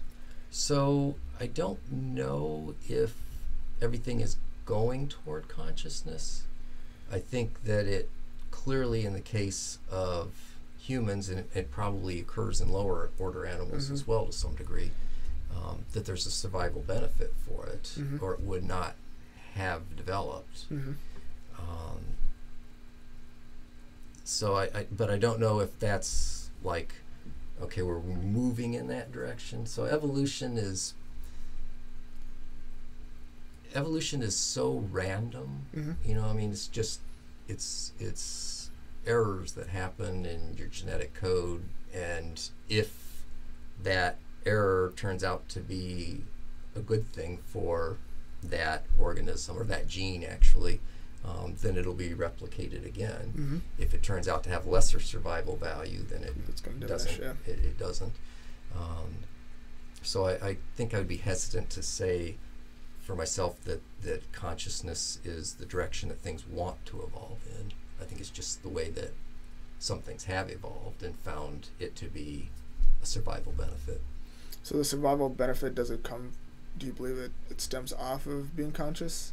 Because you have to be conscious enough to know if you have predators around you or develop, I mean, butterflies develop eyes behind their wings, I mean, something has to be conscious enough to evolve in that direction so they don't get attacked or they don't get predated on.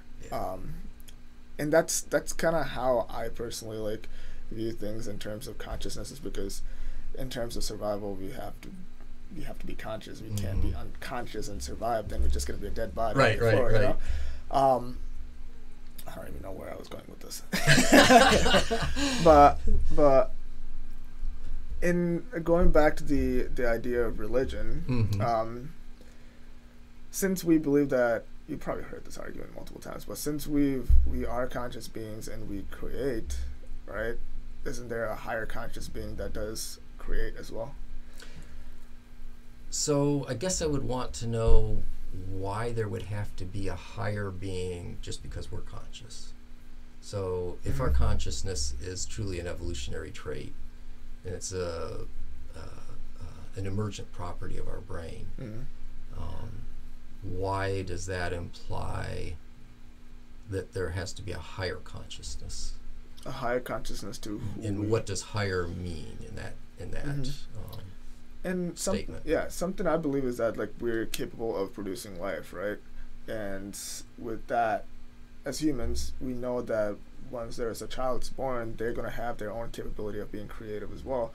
So it's a physical understanding that when life is created, consciousness is also a result of life.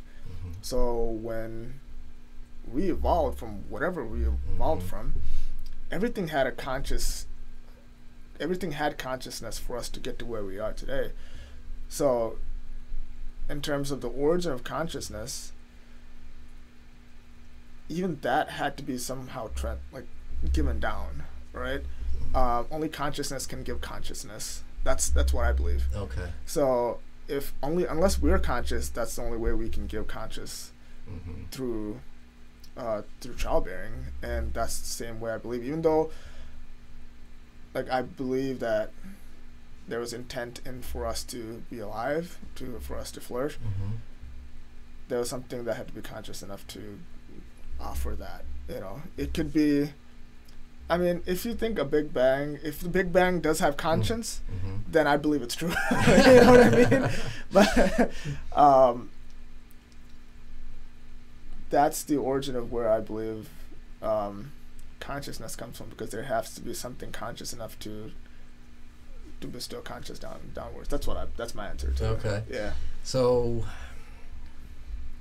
my suspicion, Yep. and I don't know if this is true Sure. or not. Yeah. So I think of consciousness as a evolutionary phenomena that shows up at some level. Now, how far down does it go? I don't know. Are dogs conscious? Yeah, I think they are. Are frogs conscious?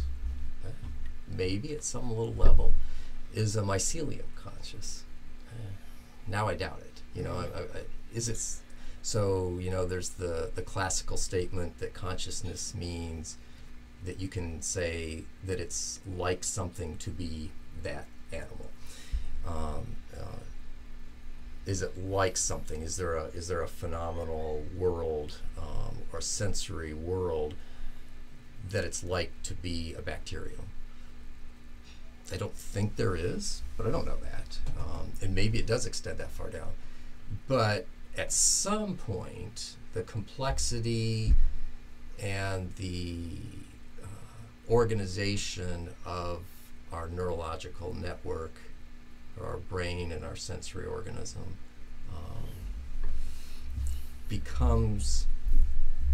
it reaches that state where consciousness kind of emerges from it as a property. Okay. So I view it as an emergent property. Okay. So emergent properties are properties that an organized thing has that its subordinate parts don't have. Okay. And so that's why I would speak as consciousness as kind of an emergent property. So like you could look at the chemical structure of the brain all you wanted and you couldn't find consciousness. But when it's organized into what it is, it has this phenomena of consciousness. And one of the attributes of consciousness is creativity, at least as I understand it. And so that's what's so fascinating about it, is I don't think we have good answers about that yet. I think we're probing it. We're looking. What the heck? What is consciousness, and what is creativity, and what is volition?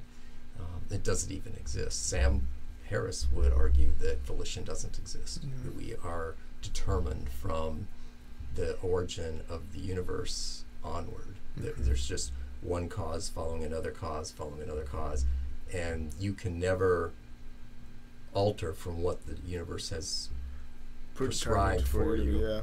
Yeah. In which case he has no choice but to believe in the absence of free will, because he has no free choice about that. And so that raises all sorts of interesting questions about, well, then if you have no choice, then are you responsible for your behaviors? What does ethics mean? What does morality mean if you don't have any choice? So that raises really fascinating questions and important questions. Yeah. And he goes through all kinds of almost acrobatics once he says there is no such thing as free choice, but it still matters what you do. That makes an interesting argument in and of itself. Kind of contradicts itself. Yeah, it really does. And I think so. If you read his book, which is just an excellent book on it, if you want to understand the determinist viewpoint, why there's no such thing as free will, I think his book does a better job of explaining it than any other source that I've found. And it's short. I mean, you can read it in a few hours. So it's a great explanation, and he covers a lot of territory, and a lot of it is, and I'm 100% agree with. So if you practice mindfulness for very long, as you have, you will come to see, number one of the very first things that you learn is that thoughts just arise, seemingly out of nowhere. And he plays very heavily upon that. It's like you have no control over what your next thought's going to be. You also see the same phenomena happening a lot of times with emotion, where it just seems to just pop up and you're questioning, well, I had no control over that. Something happened, I was happy, I understand that argument. I get the basis of it. Here's where I think he goes off the tracks. And it's interesting to me because he is by far a more advanced meditator, you know, and I think part of it, and I hate to put thoughts in his head, you know, because I don't know what he's thinking about these things. But much of the determinist approach to free will is a reaction to the religionists, to the mystics' approach to free will. So free will, at least in Christianity, is crazy important, right? If you don't have free will, you know, it doesn't make much sense to say, well, you have to do this, you have to do that. And the science, a lot of scientists tend to be determinists. They're very, this happens, then this happens, then this happens, and there's a causal explanation all the way down. Do you mind giving your definition of free will? Volition or free will for me is the choice to, I'll tell you how this is going to kind of tie into where I disagree with them. So to me, the fundamental choice, the fundamental action that we have is to focus. Just to focus. And you actually see that in meditation, which is interesting to me that he never addresses this concept. So when you meditate, in this example, we're going to use the kind of meditation where you've sat down, you're trying to relax, you're paying attention to what's arising, and you notice that things arise, and you get distracted. The thought grabs your attention, and you, at some point, it may be 3 seconds after the thought grabs your attention, or it might be 10 minutes, or you're going down this chain of thought, and all of a sudden you forget, oh, I'm supposed to be meditating. And you bring your focus back onto your breathing. If you feel how that feels, so it feels one way to meditate and feel your thoughts arising. They just seem to spontaneously come up. Sometimes emotions will do that too. Sounds just arise. Sights just arise. You have no control over them. They just happen. But it takes a mental effort, it takes energy to focus back on your breathing or on some other effort. It feels different. There's that feeling of, oh, I'm focusing. So now let's expand that to sustained focus. So you can train yourself to focus longer and longer and longer on things. And so the critical portion of free will, to me, the initial stage is that focus, but fundamentally it's thinking. It's the process of thinking, which takes a sustained effort of thought. A sustained effort of focus to think about something. So right now, I'm trying to sustain an effort on explaining what I think free will is. I can feel the effort that takes to do that, to sustain my focus and not look out the window or, look at your beard or, something. So there's a sustained effort, a focus, and then there's thinking. And this is where creativity comes in. So our brains, or at least our consciousness, whatever consciousness is, appears to have the ability to be creative, which means we can propose alternative thoughts to things, and we can test those thoughts against reality to pick out what's right or wrong. And we may have a thought that's never been had before. Clearly, inventions happen. Things are thought up that nobody else has thought about. E equals mc squared. Who ever thought about that? Einstein comes up with this interesting formulation.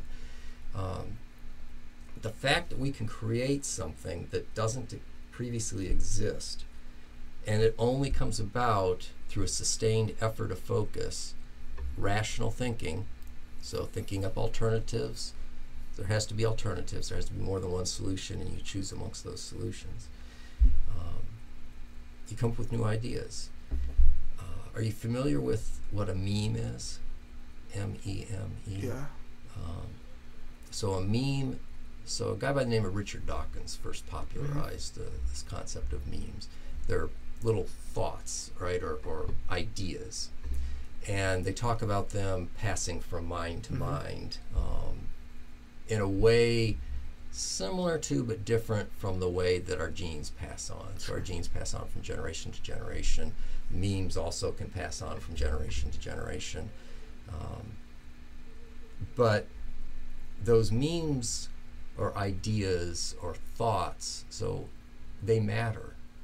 Your behavior is going to be in part determined by the ideas you hold in your head, your value structure, your goals, your dreams, your aspirations.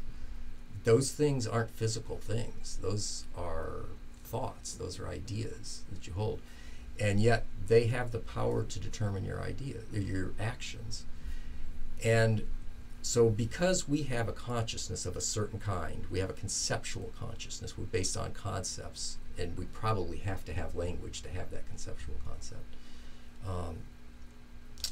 We are not only influenced by what happens to us, but by the ideas that we create or the ideas that we accept.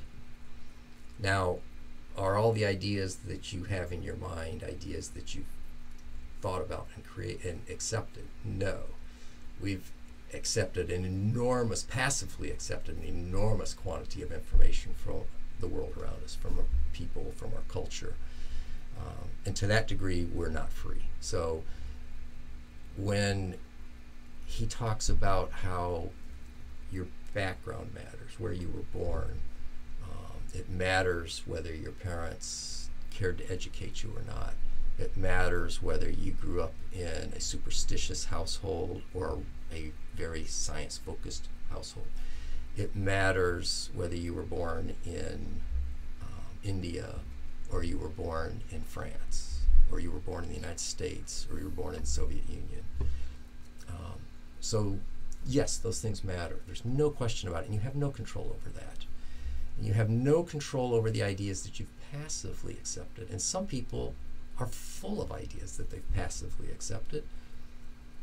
Some of us, if we've put forth that effort to focus and to think, we have at least a portion of our thoughts that we've controlled.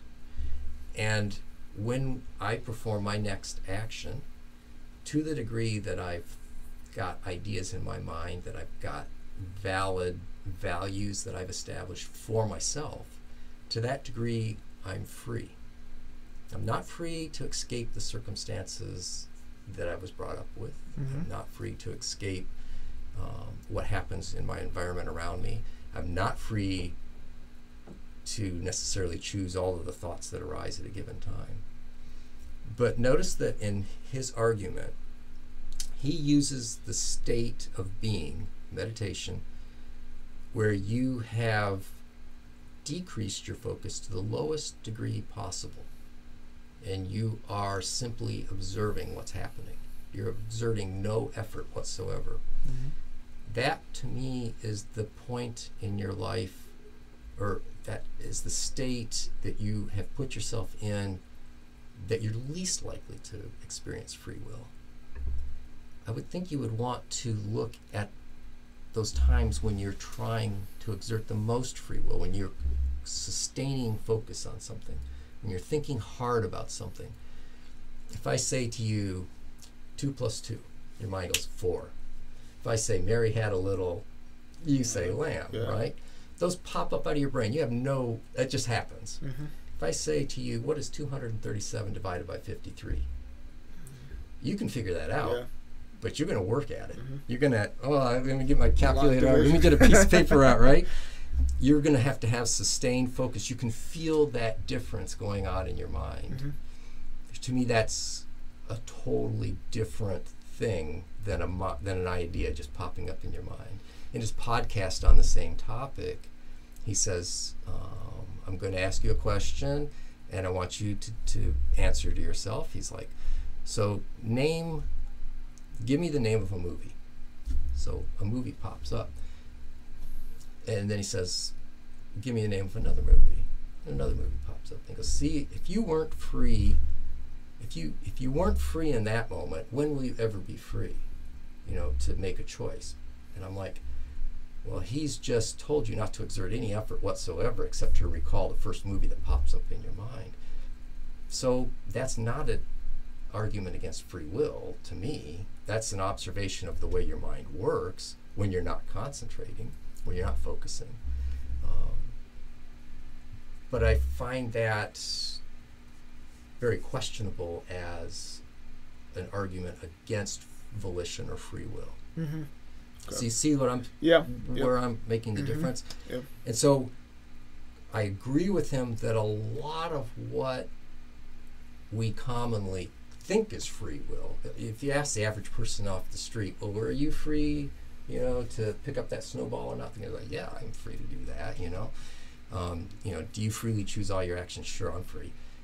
Most people don't even have that concept that most of what happens in their mind they don't have any control over. It's just happening. But I disagree that it's all just happening. So I think that we do, and the more that we commit to focusing, the more that we stay in full focus, meaning we're taking in the whole context of the situation, we're trying to form a thought, being as rational as possible. The more you do that over time, so if you were the kind of person that did that from the time you were 6 years old, and you thought about everything you could, when you are 70 years old, you're going to be much more in control of your life than the person who just drifted along and passively accepted the things that happened to them, passively accepted the thoughts of their tribe. They're buffeted by forces they don't understand. They don't have a true moral compass. It's just whatever their environment has pushed into them. So there's a difference between that person and the person that's committed to following some sort of logical development. And there's a third kind of person. There's the person that evades that effort. So the person who knows that the evidence says A, and I believe B, I'm not even going to look at that evidence. So that's like actively trying to destroy your ability to think rationally and your future ability to function as a human in its fullest sense. Yeah, going back to the idea of conforming, right? Because that influence plays especially when it comes to free will. People, their definition of free will is the ability to make a choice based on what they want to do, right? But not a lot of people. Sam talks a lot about influence as well, right? And that's where I am able to. That's one place I agree with him on, and the other place is the ability to be influenced, right? So I believe I'm a spirit, which is consciousness, in a meat suit, pretty much, right? So that's what I believe, and I have the ability to be influenced. So you can say something in terms of, like we initially talked about, being able to convince another person and an ability to be convinced as well, right? So I think that is a natural way of perceiving things. For example, like if you say something, for example, if you say 2 + 2 is 4, right? In my mind, I'm like, I heard it was 5 somewhere else, but then you mathematically showed to me that it was 4, and I'm like, even though it is in my head, I know it's true. I can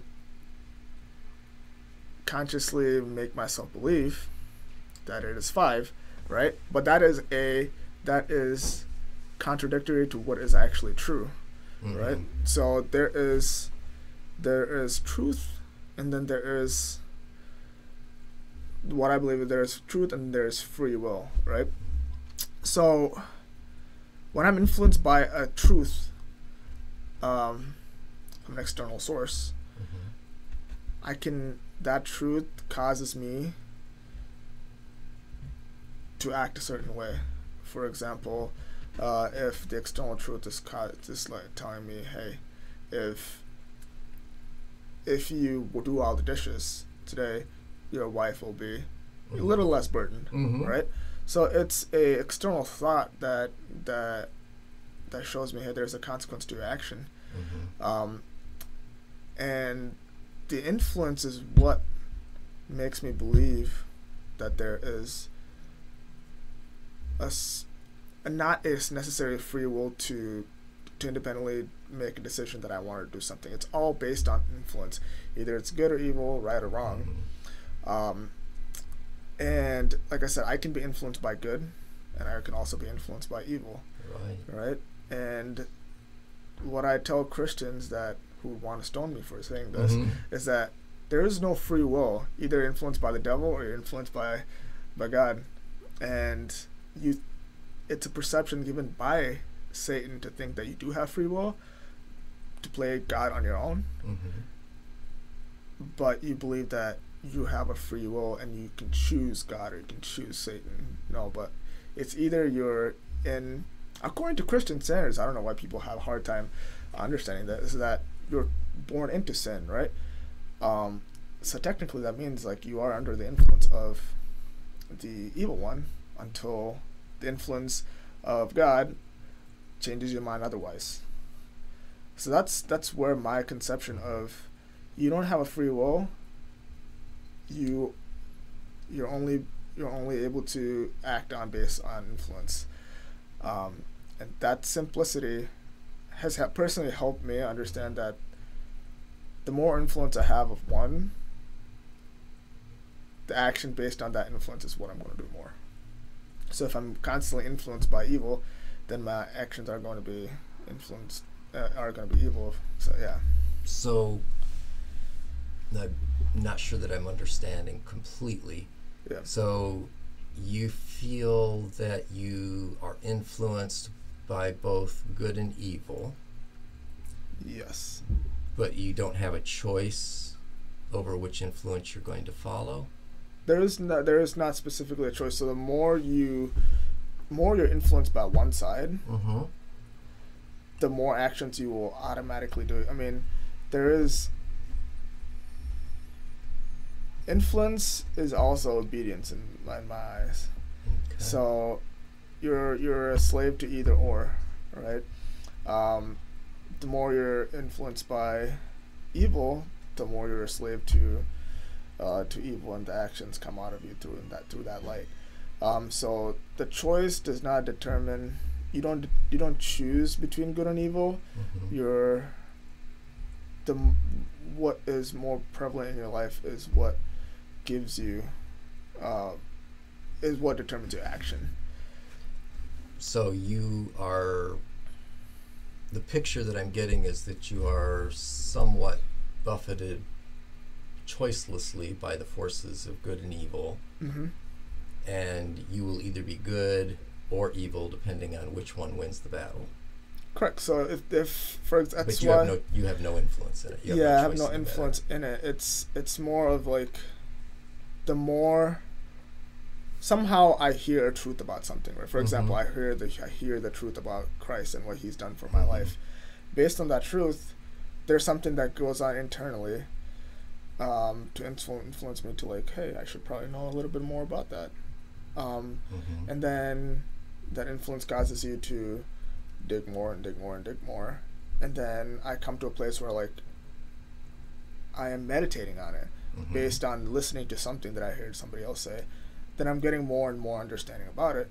The more influence one thing has over me, the less influence the other thing does have over me. Because I can also be influenced completely by evil as well, to the point where like something else has no power over me because I'm constantly influenced by one side of the spectrum. So free will, in my point of view, is the ego, which is a whole different topic, because I think ego is something is almost like a blindfold. You're thinking you're making all these choices for yourself, but you just don't realize that we are we are, influenced by an external force, and that's why Christians sort of have this understanding. Oh, I can choose God, or I can choose Satan. And like, no, like until that influence of Christ has completely overtaken your heart, you're still a subject to evil. You're still a subject to the evil forces of this earth, and only that outside influence can help you escape the evil forces from what you're already bound by. And you're probably familiar with the story of Christ came that he can break that bond from you, that bond that you have with Satan, so that he can bring you into his camp. And then ever since that happens, you can be constantly influenced through him, that you could follow according to his will. It's kind of what I look at it as. So you would be in agreement with Sam that you have no free will. Yes. But you would be in disagreement over why you have no free will. Yes. So he thinks of it as being a deterministic mechanism, and you view it as a battle between two different consciousnesses. Correct. Basically. Correct. And that you're a helpless pawn in that, basically. And in terms of helpless pawn, I would say you see the benefits to your life, but you can't change it. You can't change it because you're constantly influenced by a force. So that has interesting implications that parallel Sam's implications. So if the average individual has no control, and they're a pawn of good and evil forces pulling on them, then you can't hold them responsible for their actions. Correct. So if people are going to do evil things if they're in their fallen state, and that's something that we cannot we can't call somebody out because they're, for example, if somebody is blind, right, and you put them in a room with glass, the stuff that breaks, and then they try to feel and they push everything down, it's almost like you can't blame them. They're literally they're blind and they're handicapped and they don't know how to go about without breaking things. But if you put them there long enough, they can be influenced by their environment to know how to walk through that room without breaking things, right? So there is an influence. So if you're constantly influenced by an external source, then you can walk through that. You can walk through life without having to break things on your way. So that's how I look at it. That you are capable of living a life that has no evil within it if you're constantly influenced by good. So, and that's the reason why I believe free will doesn't exist. And that's how I believe Christians did exist back in the day, because they were heavily influenced by God and not their own thought processes. So that's if that makes sense at all. It's an interesting concept, so I've not heard it expressed that way. So what I'd love to hear is you and Sam Harris talk about it, because you both have the same. I feel like Sam Harris is so close to knowing. I think that would be fun. I feel like Sam Harris knows 100% that there is something out there but I don't think he's confident enough to say it. That's what I think. He is a closet believer. Because you can't be so close to something, because he says I don't know, right? I don't know where it comes from. But the reason why he says I don't know is because I believe that he does not want to accept completely without full evidence that he's been influenced by something spiritual. But although I believe he dabbles in a lot of psychedelics. Yeah, he does. And from that, I don't understand why you kind of have a hard time believing that, because those things can directly lead you into a dimension where you can physically see things that are not earthly. He talks about how psychedelics. Have you read his book on? He has a book on where he talks about meditation. I'm trying to think what the name of it is. Let me look it up real quick. Yeah. At any rate, he talks about how psychedelics played a role in his becoming interested in meditation, because it opened up experiences that he it's with the waking up. Yeah. So that's a good book to read also. So he talks about how as a youngster his experimentation with psychedelics opened up to him the possibility that you could experience consciousness at a different level than what you do in everyday life. And he wanted to know, was there a way to reliably obtain that experience through non-chemical means, which is what a lot of mindfulness practitioners will tell you that they can experience that. And he said, taking psychedelics was a surefire way to get there. And I believe in one of his podcasts, and I may be confusing him with somebody else, but they said it's really interesting because if you give people psychedelics, they will one thing you're guaranteed to do is have a radically different experience than you've ever had. But you will interpret your experience based on your background. So if you are a religious person, you will see religious implications in that mind-blowing experience that you had. If you are interested in, mindfulness and more of an atheist, then you will have a different interpretation of what you see. How it just like that whole, and I've never had a psychedelic, so I don't know.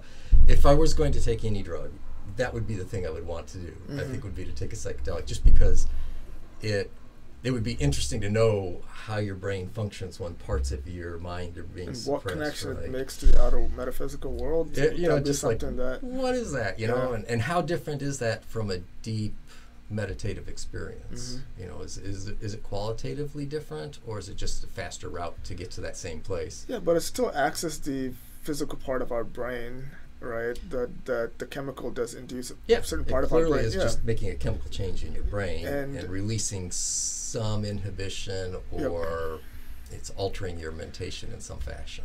But do you think that you can achieve that sort of experience without through mindfulness?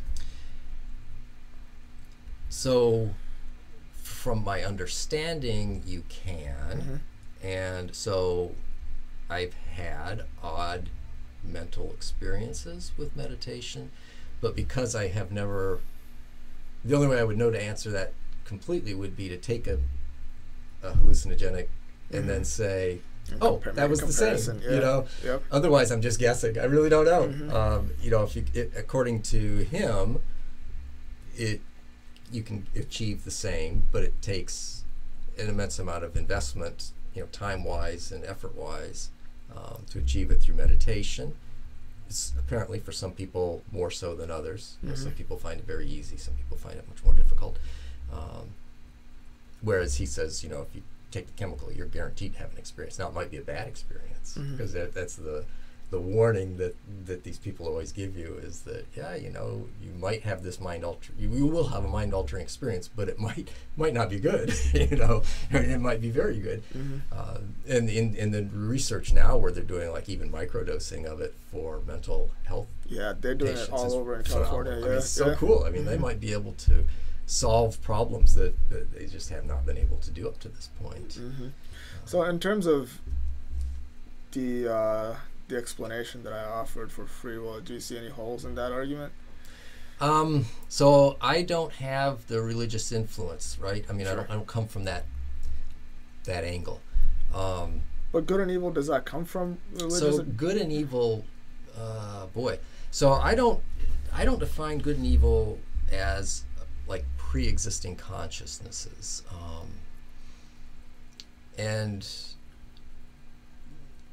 so so I guess it depends a little bit on how you're going to before you go define ahead, do you want to take a break, or are you good to keep on going? Oh, I'm good. I have no idea where we even are. But no, so I don't.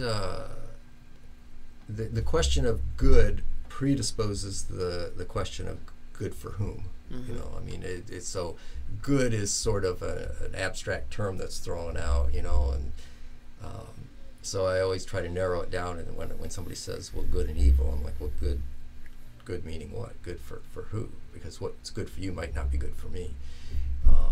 So you don't believe in objective morality? It's more subjective. So no, I believe in an objective morality in that if you look at reality, if I look and study reality, I can make an objective decision about what would be in my best interest long term as a human being. Sure.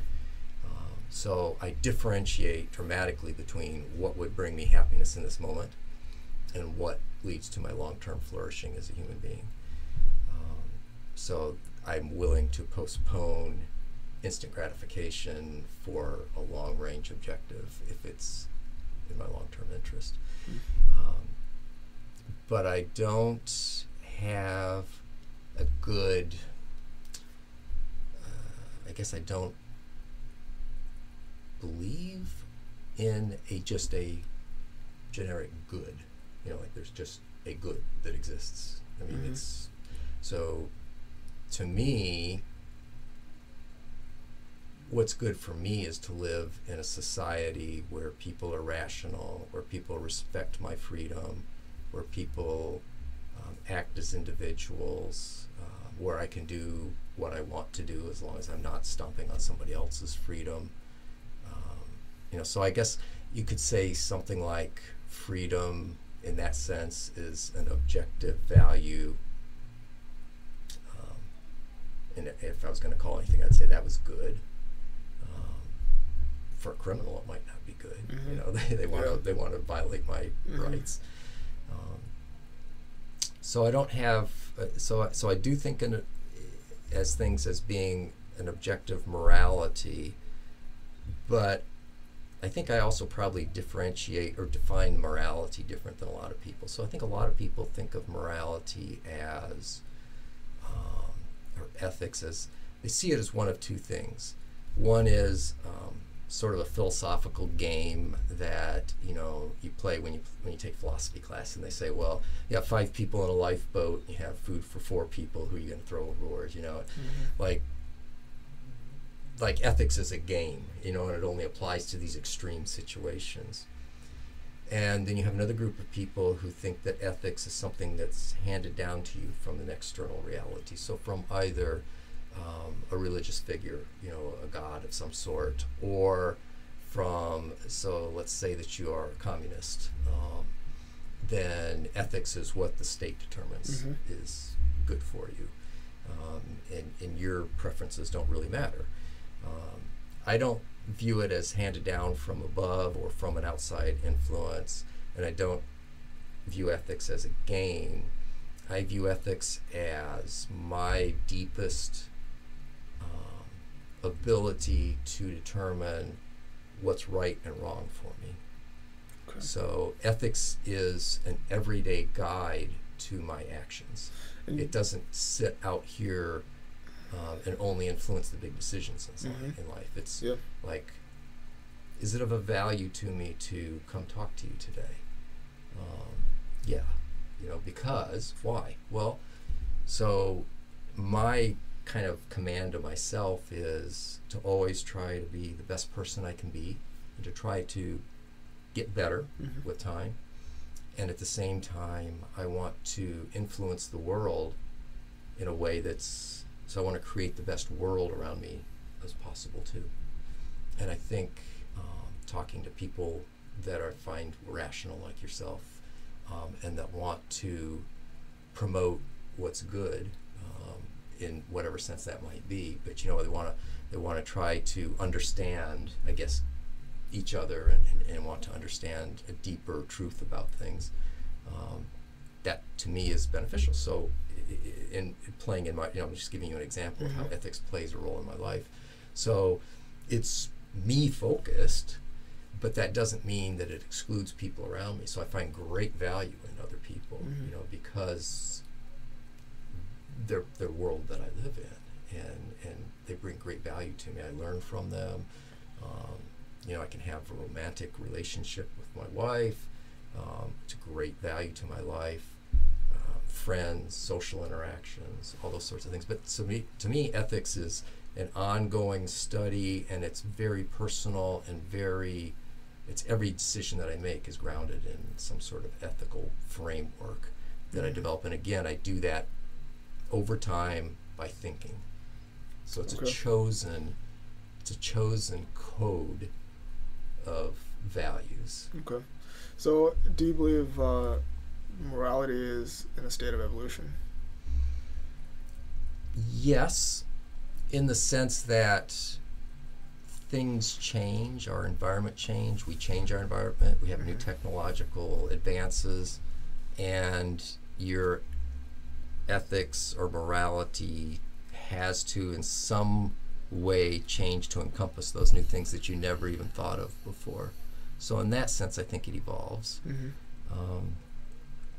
Over a long time period, I think the idea of ethics evolves. So before, let's say, the Enlightenment and then the Renaissance, the whole idea of people as individuals didn't really exist. I mean, in a grand sense, in a common sense, it was more you were part of a tribe and that you were a cog in the wheel. And so that redefined what ethics could be.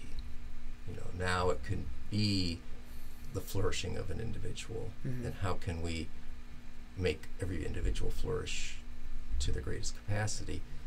That would be unthinkable to somebody in the Dark Ages, right? They had no concept of that. And to go back to our opening conversation about the founding of America, the founding fathers were deeply influenced by that Enlightenment philosophy, but America could never have been born in the 1300s to the 1200s. That philosophy didn't exist, and that kind of morality didn't exist. So I think the answer is yes to your question. Can morality evolve over time? I think it can evolve both in the shorter term, changes in the environment, changes in our technology, changes in reality around us, and in the longer term, just changes in human beings as a whole, the memes that operate in our mind. Yeah. I mean, to give an example of what you just said, like just going back to the concept of slavery, right? Back in the day, that was such a normal thing. It had nothing to do with morality, right? Right. And I guess when the Western world, America was one of the few countries that started abolishing slavery. I think Britain did first, and then America started doing that as well. But they still had a lot of slavery going on in the Middle East because they were the highest exporter of slaves. And it still exists. Yeah, it still exists. But when it comes to America, although slavery is abolished, we're slaves to different things, right? Everybody's a slave now, right? Yeah, in a way of speaking, yes. We are slaves to our debt. That's one thing. We are slaves to our technology. We are slaves to media and influence. But does that mean that, like, okay, for example, when they abolished slavery, it had to do with, okay, we can't allow one race to be superior than the other race and dominate. Somebody had that thought process. That's right. Right? And Abraham Lincoln came and did his the great deed that he did. But when are people going? Do you think it's a constant state of awakening that people are going to be like, hey, we all can't be slaves to money now. We can't all be slaves to media now. Does morality something that people get awakened to, or is that always there, but people aren't confident to talk about it? Yeah, it's a good question. So there's a difference. So I think there's a difference between human enforced slavery and things that we become slaves to by our actions. So like our computers don't have a will of their own, that we're slave to them. Isn't that a medium? You don't think that's a medium? So, I think that there are people that try to manipulate us through those medias, like we were talking about social media, for example.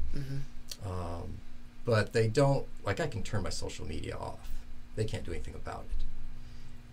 If I was a slave to another human, I don't have any choice about that. I mean, I can try to escape, but that's another moral agent directly controlling me.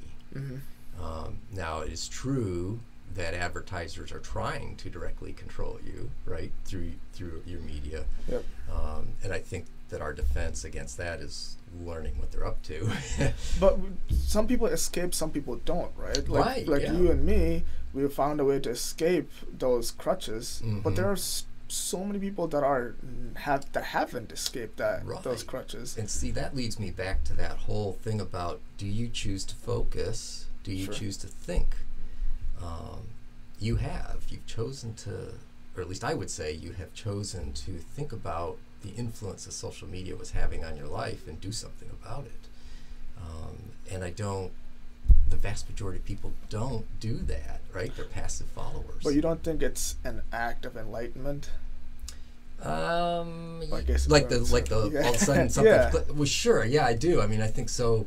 That understanding, I think there is you have that aha moment where you're like, this isn't good for me. To be honest, it was when I deleted the Facebook app. I didn't delete my account, but they started text messaging me saying that he had notifications. I was like, kidding. This is done. I don't want to be bothered. Like, I feel like I was constantly bothered and bullied, and I went through 8 different web pages before I could delete my Facebook. They made it so hard. They're like, do you want to do this? Are you sure?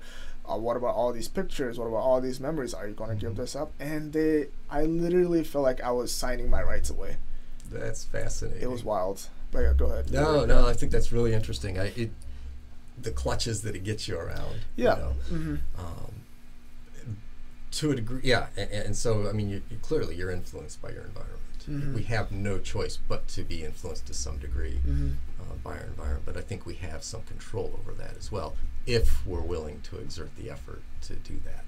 And I don't think a lot of people are. I think, and again, I think that leads back to, were they taught to think critically? Were they taught to pay attention to what's going on? Do they value their own life, or do they value what other people think about them? And that's a critical difference. It's a critical difference. Do you find self-worth in who you are because of what you've accomplished, what you've done, what you think, or do you find your self-worth because I like you? People on social media gave you 15 likes today. 10,000 people listen to your podcast. We are heavily influenced to try to do the latter. To advertisers, the very best thing that could happen to them is that you allow yourself to be influenced by external factors. The more you fight against it, the harder it is for them to convince you to buy their product. Well, I don't feel like I'm needing something. I don't feel deficient because I don't have product A. Oh, look at that advertisement where they're sailing in the sunset, and they have $1 billion, and it's all because they bought that perfume. Well, maybe you should buy that perfume. That's the whole game of advertising, and yet I feel like we have those defenses. We can recognize that it's just a matter that we have to think and put forth the effort. And I think that's so true of so much in life. Wow. We've gone full circle. We've covered a lot of territory. I have no idea how much time we've taken. No, we're about 2.5 hours right now. Goodness. So, thank you for listening to the Stay Loyal podcast. You can find the link to our YouTube channel, Spotify, and Apple Music in the description below. Thank you.